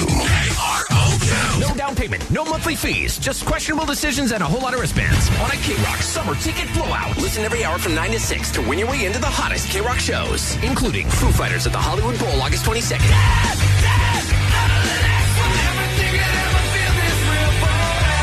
Death Cab for Cutie at the Greek August 3rd.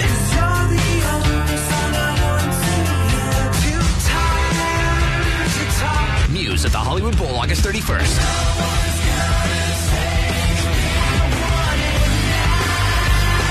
Avenged Sevenfold in Good Charlotte at BMO Stadium August 30th.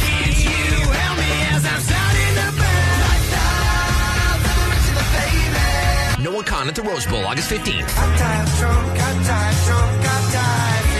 A different show every hour on a K-Rock summer ticket blowout. Courtesy of Live Nation in the LA Phil. Hey, how's it going? This is Matt from the band Muse. Calling all K-Rock listeners, this is Dave Grohl. Benjamin Gibbard from Death Cab for Cutie. This is Zachy from Avenged Sevenfold. Benji from Good Charlotte. Listen to K-Rock all this week to win tickets to see us at the world famous K-Rock. Coming up a little bit later this hour, your chance to win your way into a water park and beat the heat because apparently the hottest days are happening right now and they lay ahead. And I don't know how I think we have to blame Canada for this. Usually I feel like Canada's responsible. Something happened there, and as a result, we get weird weather here, but it's going to be scorching hot, and we will let you cool off in a water park with a cabana, private cabana, food, drink, all the lazy rivering and water slides you can handle. Thanks to our friends at Wild Rivers in Irvine. We have those tickets for you coming up with a round of Johnny Doesn't Know, and that'll be in moments if you'd like to call and play that game. But we were talking about something that was interesting. And Allie, I know you are a big defender of the fact that you have no shame in the fact that even though you are a lady with your own child and other child on the way, that you are still on your mom's calling plan. My mom's phone. I've never paid a cell phone bill. And I understand that this is a privilege that a lot of people don't get to take advantage of. It's a privilege that some parents, if you're nice enough to have parents that help you out at all, usually when you turn 18, or maybe a little after, they just cut you right off and say, good luck being an adult. You're on your own now. And when I graduated college, that was the case. It was like, all right, this is on you. You went to acting school. Right. Figure it out. You made the terrible decision. Now act like getting a job and get a job. And I had a million of them. Allie says the other day she was at Costco and she overheard the people that are out there trying to sell you internet and phones, which always happens. The AT&T guy, yeah. And he was, and a group of people walked by that Allie claims she thinks they were in their 30s. Oh, yeah, they were a millennial couple. And they said, hey, what do you do for a cell phone provider? And they said, we're still on our parents' plan.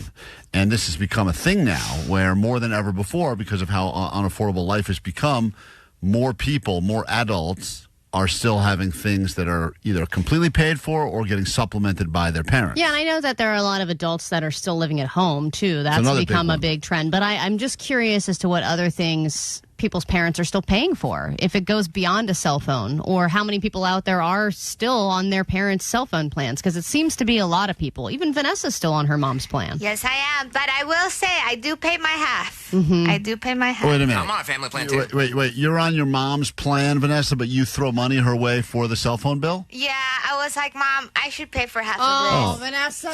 So then you're not on it. But Then, I am on her family plan. but if you're paying half, then that's just you're doing the right thing. You're not. Allie's not offered to pay any money. The thing is, if I would have done this by myself, it would have been way more because I'm in the family plan. No, I get it, and that's why some people claim that they do it. They go, "Yeah, I know it's not cool, and I'm still paying for my adult child's phone, but it'd be more expensive if I cut them loose than if I kept them in." Oh, with my mom and her husband and all the kids, we're all on their plans. But still. you're on the teat. You don't want to get off the teat because once you're off the teat, then all of a sudden you got more bills coming your way. Exactly. And we were trying to explain that it is much cheaper for them if we bundle. And they were like, I don't think you understand how the cell phone bill works. That's not the case. I remember a conversation with my parents at one point when they just wanted to inform me that I would be off of their, I don't know what, I was on their insurance until a certain age, health insurance. And then they just said, I just need to let you know that in like 3 months you are no longer on our health insurance. Whoa. And you can either make the choice of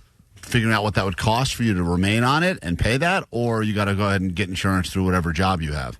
And that's a annoying feeling that's because a tough one, yeah. that's one of those things you don't even think about spending money on. You're no longer dependent. Yeah, being independent's great. Yeah. Being independent sucks. That sucks. 626 said, I'm 37 and I'm on my mom's Verizon plan. That's why when I call, Johnny keeps calling me Julie. Oh, yeah. Well, that's the downside of being on someone's plan is that sometimes your phone does always come up as your mom's name. I tease them sometimes, too. I'll be like, oh, so your mommy pays the bills. Yeah. And they're like, hey, chill. Hey, you don't have to say that to all of our listeners, Look, please. if you get the perk, milk it, you know. And Vanessa saying, hey, I should do the right thing and pay my share. Don't just How many don't parents say anything. do you think do not know? Like, how many parents? I think a lot. I would imagine. Wouldn't you say billions of dollars are being spent by parents that are unaware that their kids are still getting like something covered? My sister has gotten so many upgrades on her phone. I don't think my mom has known about any of them, and they incorporate into her bill. Like, there's a monthly fee that goes on with the phone that she bought. You know, it's like paying this much over 2 years. That's all added to the bill. My mom has no idea. I had a friend that had that was taking care of their parents' dog. Their parents moved into a place and they could not take care of the dog. They weren't allowed to bring the dog, so they gave the dog to my friend. And they said, we are going to give you a credit card with the dog to cover all of the dog-related expenses only. Whoa. And my friend figured out that if he just went to places that sounded like dog places, every expense would go under the radar. So he started like Lazy Dog, that restaurant. So he started doing all of his clothing shopping at Rag & Bone.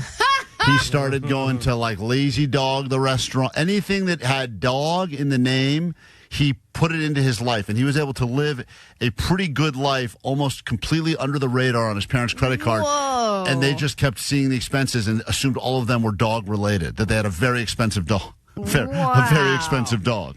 909 said they just got kicked off their mom's phone bill a month ago. That's rough when your parents like, hey, you know what? It's over. It's done. That's a very sobering moment for you. So be aware, because I know more and more people now are attempting to do it. And once you get off, it's hard to get back on, because that's the other thing that people are pointing out is that I was out of the house. I had moved out. I had my own place, and then things got expensive and moved back in. 626 said, my father-in-law passed away 3 years ago, and it's still cheaper to keep him on our family plan. So we pay his cell phone bill, and he's dead. That's amazing. You call the place, you go like, hey, he's dead. They go, well, that's going to raise your rate $80 a month. Never mind, he's alive. He's fine. He's doing fine. So keep in mind before you decide to go full independent, there's a benefit to it, and understandably, the sharing of passwords for things like Netflix and Hulu, that's all been around. Family. That's what family's about. Family's about. And then there's the rub on that. If you'd like to win something from us now, and all you have to do is figure out if Johnny knows the answer to very easy questions, give us a call, 800-520-1067. We get you to a water park with a little round of Johnny Doesn't Know, which is happening next on K-Rock. You and me. Klein Alley Show. K-Rock 5 here, Klein Alley Show. We're going to figure out if Johnny knows answers to easy questions in honor of Allie's pregnancy. We did tease him that we would be getting into a full round of female anatomy, and today's the day that we figure out exactly what Johnny knows and does not know about ladies. Now, Johnny does claim to be a swordsman, and he has a girlfriend that he lives with right now. And but yet, whenever Allie mentions anything that she's going on with her body, Johnny seems completely unaware of the terms she uses or the parts she's talking about, and he has gotten a lot wrong, including him trying to explain how he thinks Allie got pregnant, which was all asked backwards too. He also thought that a sonogram was how you measure speed in the ocean. Right. So there's a lot of problems here, and we're going to get into it. So I just want you to know all of that before you start to predict whether or not he will know the answers to these questions in this very exciting round of Johnny Doesn't Know. Johnny doesn't know. And I was like, okay. Oh, Johnny doesn't know. Oh. I didn't know Vegas was like in Nevada for like a while. Johnny doesn't know. Johnny doesn't know. Gelato sounds like Jello. Johnny doesn't know. It like goes wiggles. Johnny, you know what gelato is now, right? We've asked you that question multiple times. You've never given us the right answer. Yeah, gelato's cream. Oh, the cold cream. It's cold cream. That's not one of the questions today, so don't worry about it. It's the fourth time we've asked him. Jesus, it's cold. What do you have? It's cold cream. What do you mean cold cream? It's like cold cream. It's like a treat. It's Italian gelato. Kai eats it all the time. I bet Kai does eat cream all the time. He does cream all the time. All right, so we go to our first contestant. By the way, you're playing for a cabana, food and beverage, $100 worth, and an entire day of memories to be made at Wild Rivers Water Park, so you can beat the heat. And that's happening in Irvine, and we hope you win. And everyone who gets theirs right will be, Allie, I'll write your name down. One of you is going to be selected to win that grand prize. In this round of Johnny Doesn't Know Women, we say hi to a woman on line number 8 from Pomona. This is Vanessa. Good morning, Vanessa. Good morning, Klein Alley. Will Johnny know the name of the thing around the nipple? I'm not talking about the skittle in the middle, but I'm talking about the thing around the nipple. Will Johnny know what that is called? Yes or no? Figure out the nipple, what it's called. Ooh, that's a hard one. Let me know. Yeah, I think he will. You think he's going to know this? Yeah. All right, Johnny. Oh, wait, why are we glossing over the fact that you just said skittle in the middle? Well, because I'm not referring to the skittle. We're talking about the area around, and she says she thinks... Never heard that term? I never heard skittle in the middle. She thinks you will know the name of it, Johnny. And once again, Johnny, do you know the name, official name, of the area around the nipple? Yes, the circle around the nipple is called the areola, and sometimes... Yeah, and sometimes when they're really big, they're called pepperoni nipples.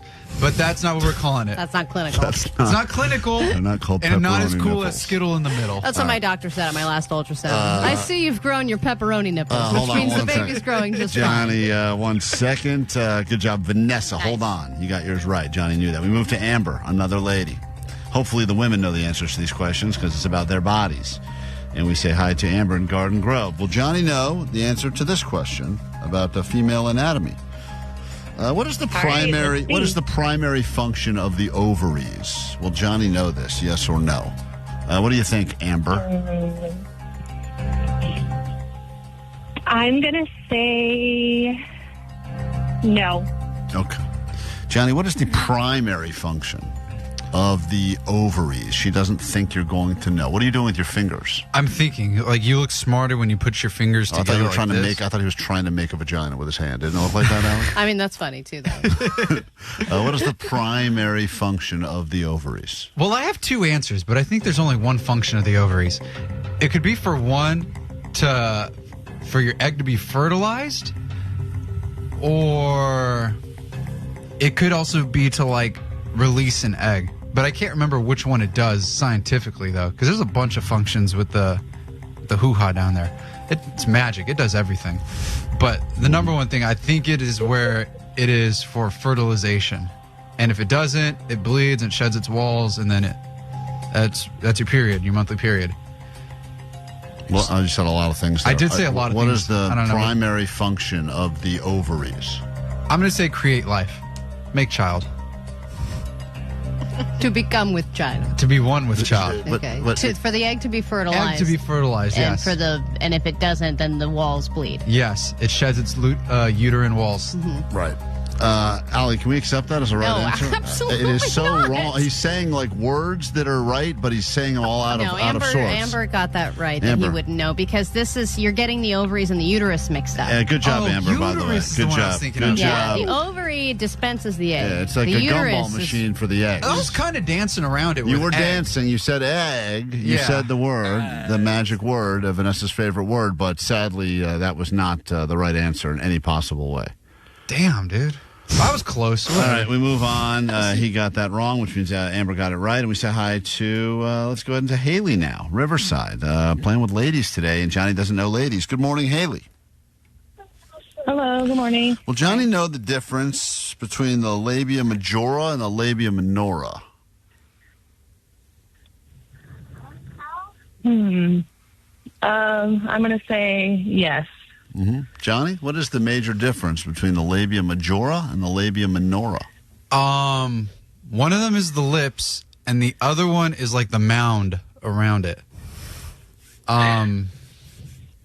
So the minora, I think, is the lips that hang, and then the majora, I think, is the... I don't really know how to really describe what the vagina Do you want looks to draw a like. picture? I should, but I don't think we could show it. But You can show a picture of a drawing of a vagina. All right, if let you me want see. to. Here. Okay. But you got to describe it. I mean, she Okay, says yeah, she yeah. says you will know. So this kind of matters. Yeah. So she's got confidence in your knowledge of the difference between the majora and the minora. Allie, how's the sketch so far? You're drawing a lot of stubble unnecessarily. So look, frame that thing. Well, yeah, look at. Why does it have legs? Allie is turned on right now. So this is the buttocks down here, and then this is the vagina. Yeah. Okay. So right here, the labia minora is going to be the lips on the inside of the vagina, and the minora is going to be the mound right here, outside of it. Right. I see what you're doing. Yeah, okay. You know what? She said you wouldn't know. I mean, it's the inner and the outer is really the simple way to put it. That's what I said, yeah. The inner and the outer. Inner, You outer. did it in a very complex think you got way. it, though. Very graphic way. I'm going to say Johnny did know that one. Yeah. And Haley said you would know that one. So there you go. Haley's on the board. And we say hi to Alyssa now. And it turns out Johnny knows more about the female body than we thought. That picture. Allie keeps staring at my drawing. Well, that's going to be our next show bumper sticker. Oh, yeah. I've decided. We're putting that on a T-shirt. Looks like a sideways cheeseburger. I've never been intimate with Jake, and then add that. Call the print gurus for that one. All right, Johnny, the next one. Name the lower part of the uterus, the opening that opens into the vagina. Will Johnny know this? Yes or no, Alyssa?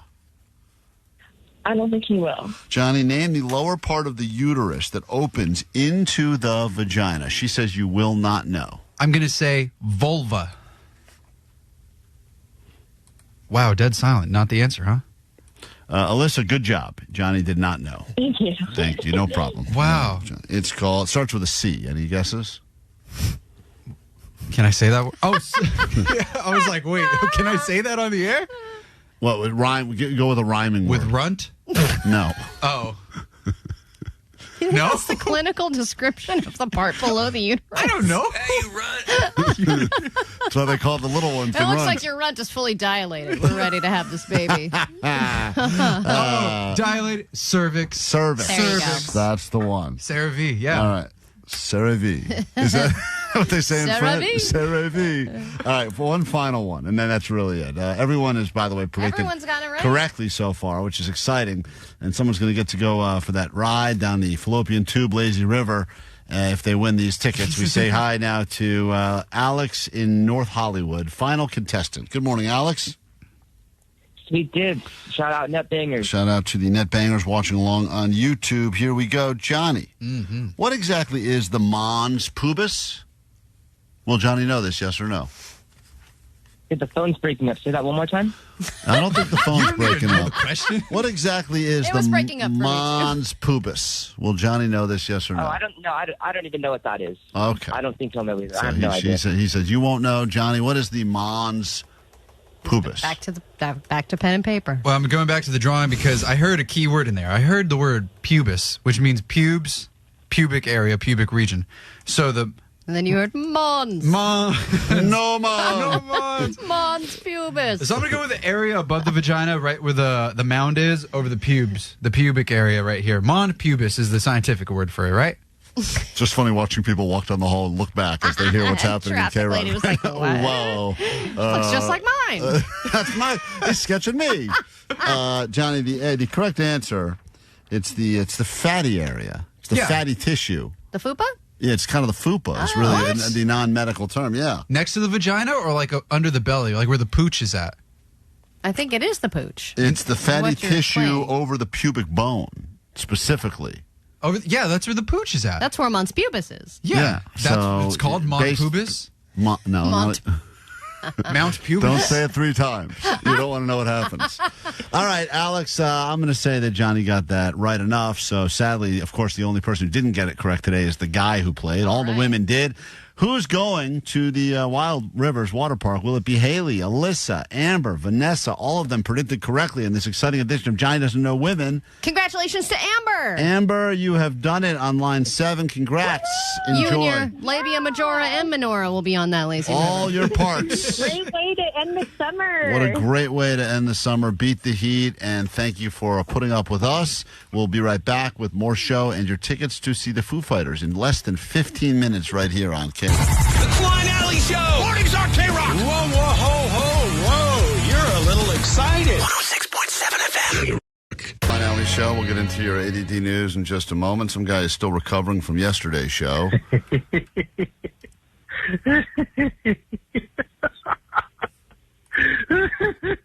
Any guesses as to why this man is still laughing from yesterday's show? He does say at the end of this laugh why it is, but any guesses? Something that happened yesterday has still got this guy laughing. So hard to remember 24 hours ago anything that was said. It must have been a different show, right? Couldn't possibly He be. must have been listening to El Cucuy or something. Yeah, I agree. Violin. Right. It's definitely not us. Yeah.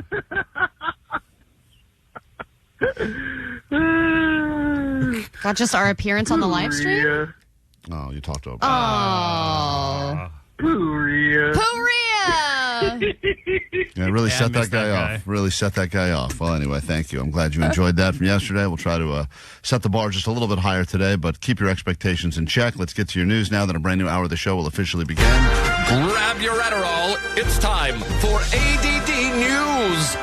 We'll start with some good news, bad news in the world of OnlyFans models. Bad news is that a very popular OnlyFans model, who I'm sure was making plenty on the platform, is now arrested for scamming people. Actually, she's been arrested again. She goes by the name Mia Ventura. She's known for targeting wealthy men, getting them to invite her into their homes, which I'm sure is not difficult, and then she robs them blind. She steals cash, gold, jewelry, anything she can get her hands on, and she did this for 2 years straight before being arrested for it in March. But I guess she was released from custody on electronic monitoring. Guess the judge was a guy. And now there's a new theft charge, which means a new arrest for her. So it seems that even though she's been found guilty, she's fine just doing it all over again. And then in the good news category, more women than ever are getting on OnlyFans, including a new addition. An 85-year-old actress named Donna Mills has joined OnlyFans and is sort of leading the new pathway for Golden Girls hotties on OnlyFans. Yeah. Wow. So I think that there's going to be a big platform for this as well. There's something for everyone in this world. It's kind of a beautiful thing if you think about it. I mean, also kind of a disgusting thing, but a beautiful thing that someone would be into that. It's going to scratch their itch. She'll make like $5. It's not, but I mean. No, she will be super popular. You think so? Yeah, I think there are people who love grannies. Omar does have a song about it. You guys mocked me for that. I know. It's in the Bet Your Fet intro. You're into weird stuff. You'll probably be into something like this. You just got to try it. I'm not into weird stuff like that. You're into weird people with their heads cut off. No, it's not people with their heads cut off. What? Fine. It's not. Ali is. Tell me more. I don't know about this. It's not people with. It's from an old Showtime episode where I explained this thing I attempted to check out. That's kind of Kink? like it's did. It's anonymous. People What don't. did you do? People don't show their heads. That way, it's anonymous. You don't know who you're communicating with. You see what I'm saying? It's just bodies. Like on the computer, like one of those. Yeah, like chatting. You're all. It's like people are chatting, but it's from. And you're there, headless too. Yes. Any more questions, or should we move on? It turns out my best feature is being headless. So what was the conversation like? Oh, it's flirty, and you chat, and you talk, and then you can escape and go to another room together. And everyone's. Are you topless or? No, I didn't turn my camera on ever because I don't have the confidence to do that. But other people that are much more confident have their cameras on. and then you can see everything. Now imagine that with a bunch of old people, and how much hotter that would be. I am in. With the technology, it's going to be a lot of confusion, I think. It's just going to be a lot of confusion. It's your shoulder, Linda. A lot of buffering. Yeah. A lot of buffering. So they say Americans are having less fun than ever. That's why we're challenging each other to have a funner summer by throwing keggers and renting jet skis and getting drunk at water parks. But what is the price of fun in the summer? They broke it down. They did the numbers, and the average person spends $400 per weekend on summer activities. Does that include like going out to eat? Is that part of it, or is it just activities like movies? Socializing,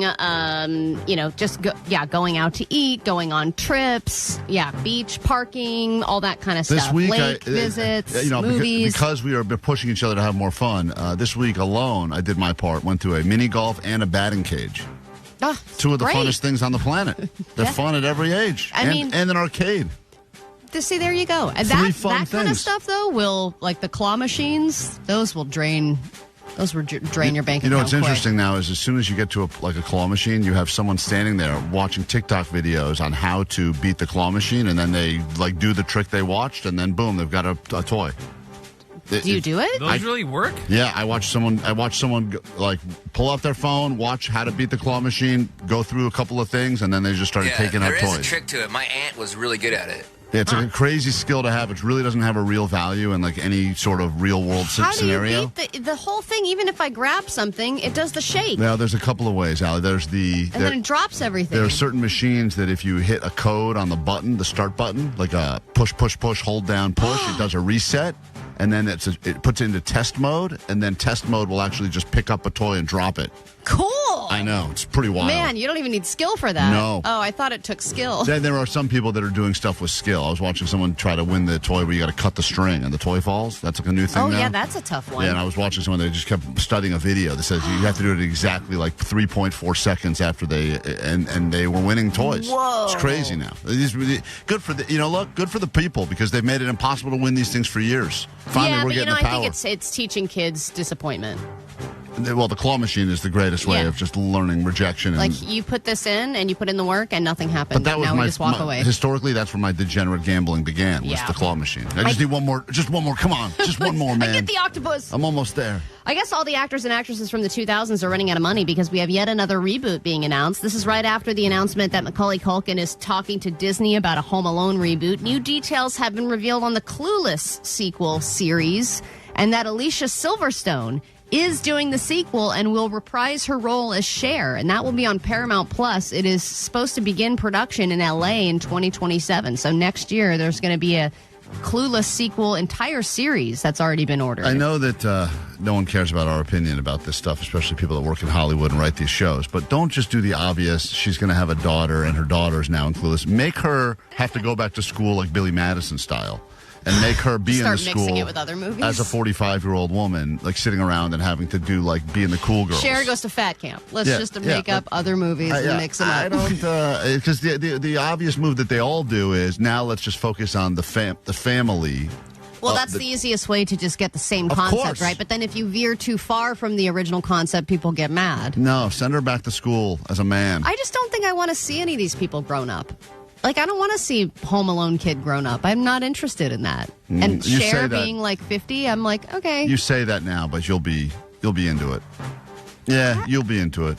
It's nostalgia. Sexually? Yeah, you'll be into it in all possible ways. You'll be into it. Probably. Because their head to be cut. I'll see them all in a chat room with their heads just do it with their heads cut off. Everyone will watch that. You don't have to, you can picture them however you want to, Allie. That's true. All right, we get into a brand new hour of the show in moments. The greatest hour of your life, perhaps. And we continue to bribe you to listen to us because we know that the yapping on the radio is just not enough to keep you interested over the next few hours. So if you need us, phones, text line remain the same, 800-520-1067. Of course, locals. Feel free to use that 323-TIP-BOLI line. Tip-BOLI. Still works, believe it or not. Tip-BOLI with an I. And going to give away some show merch coming up today as well. And, of course, tickets so you can be a part of K-Rock's Summer Ticket Blowout. And then you've got us. Yay. 2 out of 3 ain't bad. It's K-Rock. We are Klein Alley Show. Happy Friday. It's Klein Alley Show. 106.7 KROQ FM in HD Pasadena, Los Angeles, Orange County. The Sonic Pulse of Los Angeles. This is the world famous K-Rock. Oh, yeah. Welcome to your weekend. It is just after 10 o'clock on a Friday morning, which means we have tickets to give you right now And if you're a fan of the Foo Fighters, now is a good time to be the 20th caller at 800-520-1067. It is part of K-Rock's Summer Ticket Blowout. Blowing out all them tickets. We've given away pairs upon pairs upon pairs every single hour all week long. And now is your chance to win your way into the Foo Fighters. Of course, we'll continue to give you these tickets until we have none left. That means none even for us. So enjoy them so you can get them.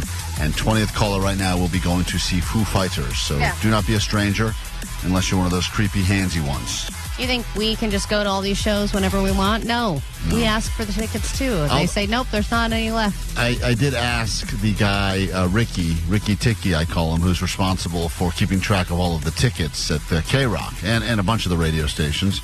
And I asked him who on our show is the biggest violator and who asks the most for tickets, who bothers him the most. Who do you think he said, Allie? He said it wasn't even close. The old barefoot man himself, Shaky Jakey. You think it's Shaky Jakey? Of course. We already know this. Omar, who do you believe bothers Ricky the most asking for tickets to shows? Yeah, of course it's Jake. Or Johnny. Johnny goes to a lot of stuff. And he's friendly with Ricky. Right. Johnny does go to a lot of things. I go a lot, but I also get invited to stuff, too. Yeah, Johnny, he says usually Johnny's not the one asking. He said that Jake, in the history of this entire company, has asked for more tickets than anyone else ever. And mostly Jake will ask for tickets to go to shows that are bands that we wouldn't even touch with a 10-foot pole. So he's got to go make effort. Like, these aren't, way. It's not like I've got extra tickets. Every once in a while, one of the perks here, they go, hey, extra tickets tonight to the show, wherever. If anyone wants to go to the Greek, we may have a few extra tickets. That's one thing. Jake will reach out to Ricky and say, hey, can you find me 7 tickets to go to Warm Uncle tonight or something? I don't need tickets for Warm Uncle. I'm tight. Yeah, but Jake, don't you feel a little bit bad for some of these more up-and-coming bands where you're not paying for a ticket? I pay for those tickets, and usually those shows are free. And if I ask Ricky for something that we don't play, he says no. How many times a week? No all the time. How many times a week would you guess you ask him for tickets? Once. What? You ask him once a week? Or once every 2 weeks. There's a lot of shows I go to that I don't even ask because they're free shows or they're cheap enough that I just buy a ticket. He estimated it's multiple times a week, every week. This week I asked a bunch. Klein, how many times a year? Oh, a year? Sometimes 0 times a year. Maybe one. Maybe it's one time a year. Maybe if I have a friend or a relative that says, hey, is there any way you can help me get tickets if something sold out or whatever? Maybe. But, I mean, it's very rare. You purchased tickets recently. Do you want to talk about that? No, I don't. I don't want to talk about that. Oh, yeah, you're banned, dude. I don't want to talk about it. I don't want to talk about it. I don't want to talk about it. And that's not the most embarrassing purchase you've made. You've made two ticket purchases. Whatever I'm trying to say. But anyway, it's embarrassing for you. What's the most embarrassing purchase I made? Benson Boone is for one, but then we all know you're a big crow head. All right, well, let me just say a couple things. The Benson Boone one, and I actually did ask Ricky for those because I wasn't going to pay. Why are you asking him for Benson Boone tickets? My kid is a huge fan of Benson Boone. My kid, not me. I may not even pay attention. He's fantastic. I'm not going to look. I won't even look at this. I won't even look at the stage. He's no warm uncle. I will not look. But my kid is big into that one song, which is frustrating because that's going to come at the way end. And it's ironic because it's Stay. I'm going to have to sit there at the song, wait for Stay. I have to stay for 2 hours for Stay. But he's going to be doing flips and stuff. I won't You'll look. like that. No, not going to watch it. It'll be like a stunt show. So that one, yes. And the thing you guys are making fun of me for is counting crows. At the bowl. At the I think you got Bowl. a box. Yeah, They call it a nest if it's... It's a nest. I got myself a nest for the crows. I'm in a crow's nest. That's right. Terrace nest. Because summer nights at the bowl, nothing like it, Allie. Sitting outside, drinking your own drinks, eating your own food. Cut up Maria. Okay. Show me some of that Spanish dancing. Oh, yeah. Pass me a bottle, Mr. Jones. Yeah. Pass me a bottle. You can bring your own. Believe in me. That's right. Help me believe in anything. Okay, well. 'Cause I want someone who believes. He's not as good as he once was. They should quit. That guy used to date Jennifer Aniston and Courtney Cox in their prime. Let's just point that out. Yeah. Hey, Far fall. Anna? Anna from Ontario. You are the 20th caller at this exact moment. You put up with us for long enough. You're going to go see the Foo Fighters, all right? Heck yes, I'm excited. Let's go. Congratulations. Officially, you are now going to forever be in the history of K-Rock as one of the winners of the summer ticket blowout. And no one can take that from you unless Jake calls Ricky quickly and tries to get those put in his name. So hold on 1 second and get them while you can. We've got lots to get to this hour on the show and an update with Park Week as we save society next on K-Rock. World famous K-Rock. Klein Alley Show. Klein Alley Show.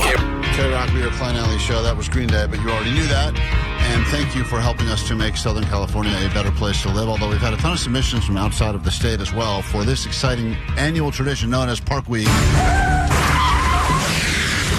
are at the finalists now. The finalists will be posted up on our Instagram, Klein Alley Show. Let us know who you believe captured the world's worst parker. And like every year, we get a lot of similar types of bad parkers, and there's everything from the person with the tiny car that pulls all the way in, so make you think the spot is open when it's not. Then you've got the person that parks the giant, truck in the compact spot. We got a lot of people that were line violators, as always. But there were some real standouts this year and some ones we've never seen before as we try to capture some of the worst parking jobs in all of Southern California. Yeah, including this truck, this parking lot is up against a short wall, and this truck parked up so far that the front of their truck is hanging over the wall and onto the sidewalk.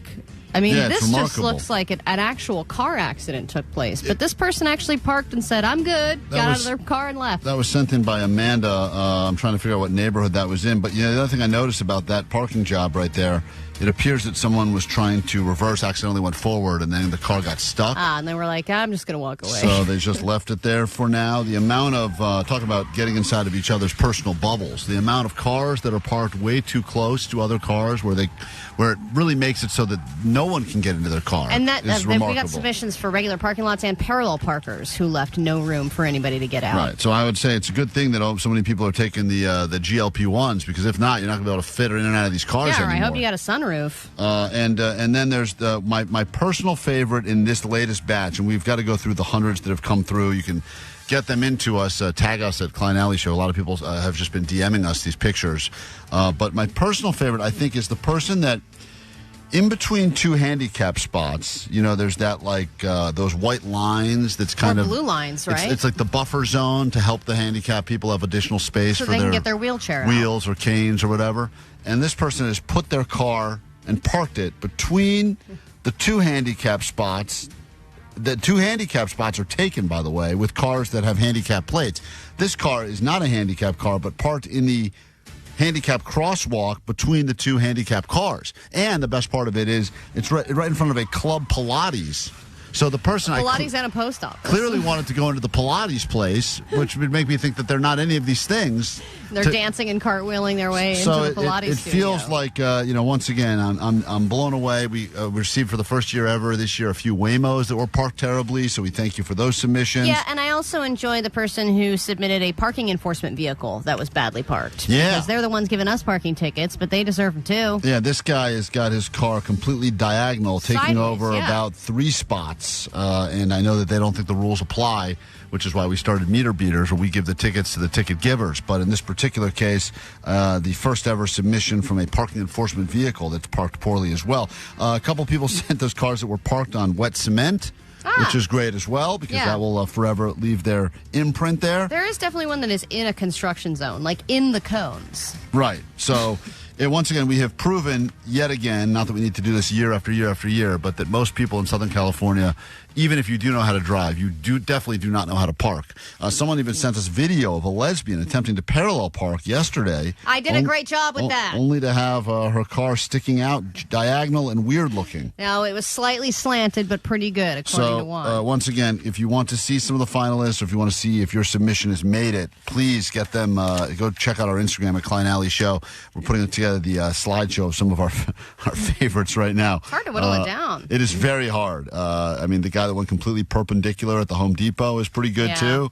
And the person that pulled their car all the way to blocking the door of the 7-Eleven that they parked in front of. Oh, yeah. So there's some great submissions in Park Week. And we will go ahead and announce on Monday the big winner that gets the trilogy of concerts.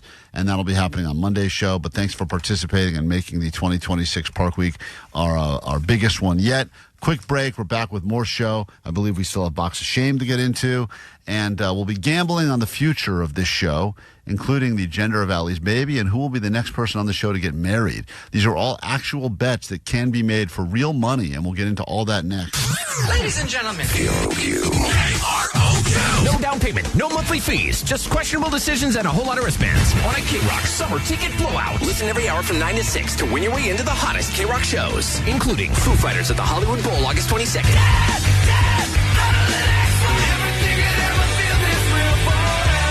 Death Cab for Cutie at the Greek August 3rd.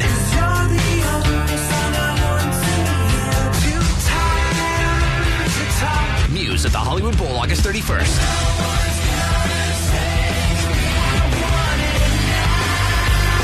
Avenged Sevenfold in Good Charlotte at BMO Stadium August 30th.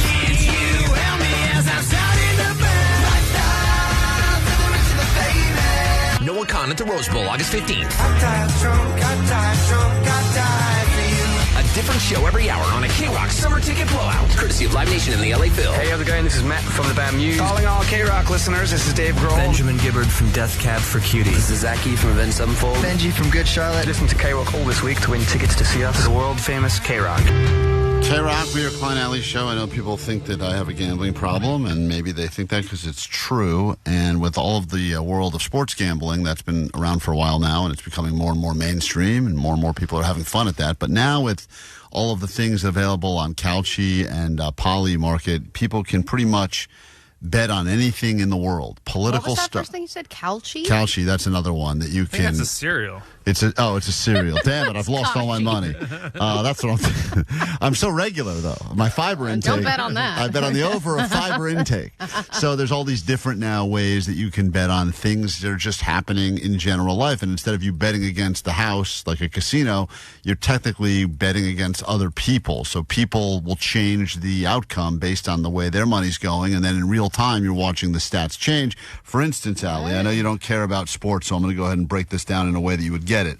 Like you could right now put money on if when the Grand Theft Auto 6 is going to be released. Will it be released on November 19th or will it be released on December 31st? There's all these dates that are changing. I think the release date is set. But they claim that it's been just because it's been set though doesn't mean that's really going to happen, right? And because all these people have many guesses as to things like it. So you could gamble on that. You could bet on who Time Magazine's Person of the Year in 2026 will be. And there's odds, like the Pope. Will it be Elon Musk? Will it be, there's all these different people. And how is this fair with people, with so many people having insider information? Well, it's funny you say that. There's a special that just came out, I think, this week on Netflix, and it talks very specifically about why this has become problematic. And, for instance, recently, the guy that was operating... I think we know. Well, because inside information is the reason that, like, for instance, Trump's teleprompter operator got busted because he put in a bunch of bets knowing that Trump would say certain things in his speeches. There's so many ways to cheat. Right. There are people that can get access to inside information. Political stuff. There's people that are involved in very high-end, top-secret meetings with the government that are able to then make money gambling on which countries will be invaded. But then there are things you can't cheat on, like the weather. Because, you can read weather reports all you want, but then what is the temperature actually going to be? It's funny you say that, Allie. You say you can't cheat on the weather. There was a recent story that happened because the way that they usually will determine what the weather is, that's something you can gamble on right now, what the high will be today in L.A. And it's based usually on one very specific weather station that's at LAX. They found that someone put a bunch of money on the over happening, and when they looked into it, because it did go over that day, they found that there was a very strange spike in the weather station, and I think what they found is someone went near the weather station with a bunch of hair dryers. Stop it. I'm not kidding, because they wanted to win their bet on one of these future bets. How did the person get all the way up there? And they jacked the, I don't know where the weather station was, but they basically raised, by holding hair dryers near the weather, were able to actually raise the weather enough that their bet paid off. And the whole thing that they're trying to say now is we can look into these anomalies, and if you do cheat the system, we will catch you eventually, which is what's happening after the fact now, where they're finding out that people either fix things or had insider information, and that's the one potential downfall in this world. But you could put a bet in right now. What will be the top song of all of 2026? The Macarena. Next. It's not. That's not even on here. Who's going to be you can start putting bets on who's going to win Academy Awards already. The Odyssey is not going to win the Oscar. It's the favorite right now to win the Oscar. You can put money in now on that. That'll win Best Picture. And then there's all these other things. But we've decided if you can gamble on everything, including how many U.S. measles cases will there be in the year 2026. And then you're going to try and give your kid measles to get the over. Above 4,500 cases, that is the favorite right now. You have to risk $200 to win $100. But then there's also above 5,000 cases. You can start making some money. If you think it's going to get really heavy, like over 10,000. Come on, kids, get sick. Get measles. I got the over. Let's go. Come on, you anti-vaxxers, keep going. You could have bet on how many syphilis cases there were with the exploding ass. Have you bet on this stuff? Is this stuff that you're actually betting on? Some of this I have bet on. You could bet on it. What will be the top Netflix show this week? Just this week. What's going to be the most watched show on Netflix? God, what's that toxic love show? No. What? Well, maybe. That's not one of the ones you could bet on, though. So who's making this up? The Boss could we Baby. make up our... 72 hours. That's actually... My kids watched that last night. Boss Baby? Boss Baby. Yeah, I believe it. Then there's the Ransom Canyon, Season 2. The Hawk. Shout out Hawk. So anyway, just to give you an idea of some of the stuff you could bet on. So we decided if you can bet on everything, and truly you can, then let's go ahead and put in some bets on this show. And here are some bets right now. And I want to get your thoughts on this. Keep track if you want to bet. Unfortunately, not available yet on the apps to actually make real money. But let's figure out. If you were to can you just add this stuff? You were to place a bet. You need enough people in the general public to care. But if enough people do care, that's our biggest problem. Not enough people care. Right. Who will be married first on the show? Between Jake or Vanessa? Or Johnny. Johnny was not. Johnny was a favorite because so he wasn't even on the list. So the question would be between Jake and Vanessa. Oh, Vanessa. You think Vanessa? I don't think Jake will ever get married. Oh really? Mm-mm. So you think Vanessa is a stronger bet? Yeah. Than Jake? I think it'll be. I don't think Vanessa. I don't think you care too much about marriage right now, right, Vanessa? Vanessa I'm not seeing anyone, but I do care about a big party. She just wants to have a party. I think I could see either of them it happening quick. And I could see, I don't think Jake has any interest in it, but I could see the right Burbank Asian coming along. If he had somebody that, checks all the boxes, he would instantly fall in love and I could see totally and especially if they had a little money or something and they want to take Jake out of his shack, you can move it, maybe some divorcee. I could see Jake like meeting someone and being married maybe like even 2 weeks later. Jake doesn't want to be tied down. Yeah, I think Jake, I don't want to say has commitment issues, but I think he might have commitment issues. Vanessa's way pickier, though. That's my point, is that Jake, I think, will settle. And I think that now that he's out there dating, if things start going well with this hot girl who plays Magic the Gathering, I could see you getting locked down with her pretty quickly. I haven't even met her yet in real life. She's ghosting him already. Oh, really? Have you got on a second date with any of those other girls? Yeah, I had a couple of second dates. And how'd they go? They're fine. Oh, boy. I think I'm strong pick with Vanessa. All right, moving on.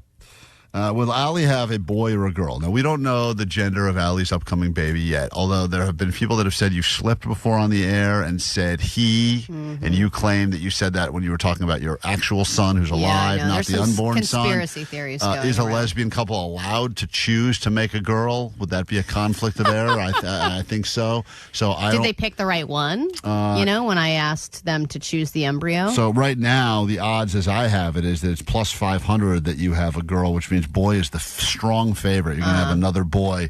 There's still an outside bet that eventually when you give birth, there's going to be a few in there. But I think that favorite right now is Allie has a boy, but let's lock in bets. What do you think?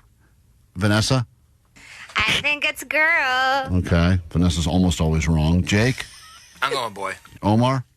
It's definitely a boy because I picture Allie just thinking about the future and all the hand-me-downs she's going to get to this new kid, So you think I chose it just for that reason? Oh, it makes perfect sense on cheapness alone.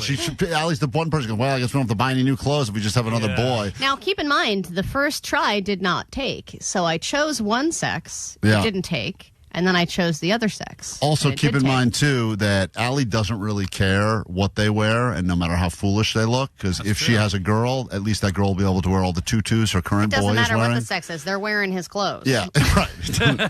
Okay. I mean, right now, I think maybe add some fringe or something. But Allie's trying to squeeze into his clothes right now. I love you for thinking I care about that. All right, we move on. Everyone's locked in on... Oh, Johnny, who me. Yeah. I think it's definitely going to be a boy. She bought a boy, and she is lesbian, too, so she likes boys or like being like like a boy, so she wants a boy again. Thanks so much. Insulted in so many different ways. Insulted. Will anyone on the show, our show, be fired before the end of 2026? Wow, interesting. God. I think no. I think we're safe. You think we're safe? All as a show and as, because there's an answer. 2027, I don't know. But I think we've got 6 months left. We're all right. I wish you had not said that. Us. I wish you had not. You of all people, I wish you had not said that, Ellie. This whole question is mushing us. No, that's true. You brought up the question. This is a real gamble, though. Will anyone on the show be fired? It's not real. You're just making it up. These could all be real things people gamble on. This is the kind of world we're living in now. They could be real. Does quitting count as firing too? No, quitting and firing are different. The question is. I think now I've changed my mind. All right. So if you don't know, you don't bet. You think everyone's here at the end of. Everyone's still here at the end of 2026. This includes Ginger Justin.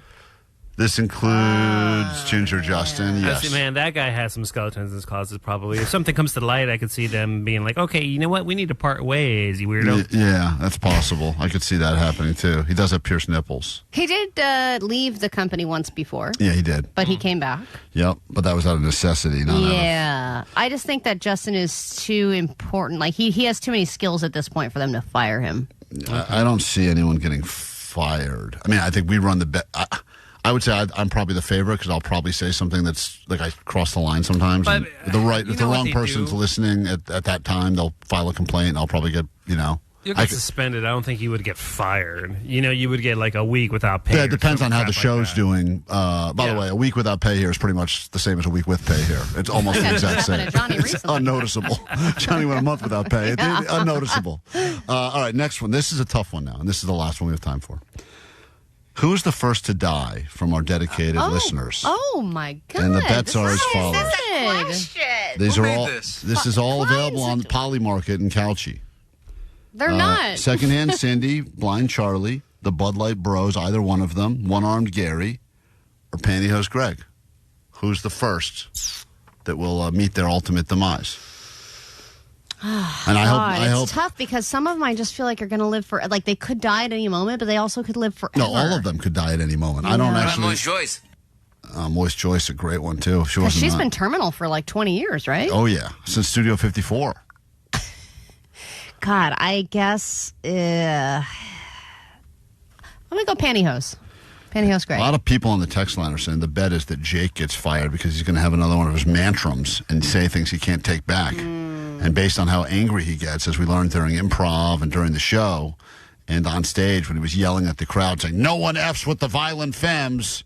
That was a callback to one of the intros on their album. No one F's. But you said it with such anger. Listen to the record. The guy says it like that. Okay. I didn't even say the real word. Okay, so Jake's going to get fired. First to die, Jake. Oh, I'm just going to say Pantyhose Greg because that's the one I want. Oh. Why do you want him You want him to die? Why do you want him to die? Out of all the other ones, that's the one that I care about the least. Oh, dude. Are you trying to say you don't Any agree? answer is going to be messed up. Anything we pick. It's once again, we're not playing favorites here. We're just playing odds. If you want to actually make I'm not money. trying to mush my friends. All the odds are the same, in my opinion. You really think so? Yeah. Secondhand Cindy's been around forever, but she's almost died so many times. Then you have Blind Charlie, who has an illness, and if it doesn't get taken care of soon, he could die, but he could also continue to live on forever if he gets a kidney. And then you have the Bud Light Bros, who seem to be doing just fine. I don't know how they haven't gotten cirrhosis by now, because they're raging alcoholics. They're Hispanics. They last forever when they drink so much. And then you have Pantyhose Greg, pickling themselves, who I feel like would get killed by Shia LaBeouf. Yeah, I have a One-Armed Gary as my pick. Yeah, One-Armed Gary. Just because he's come so close to death so many times.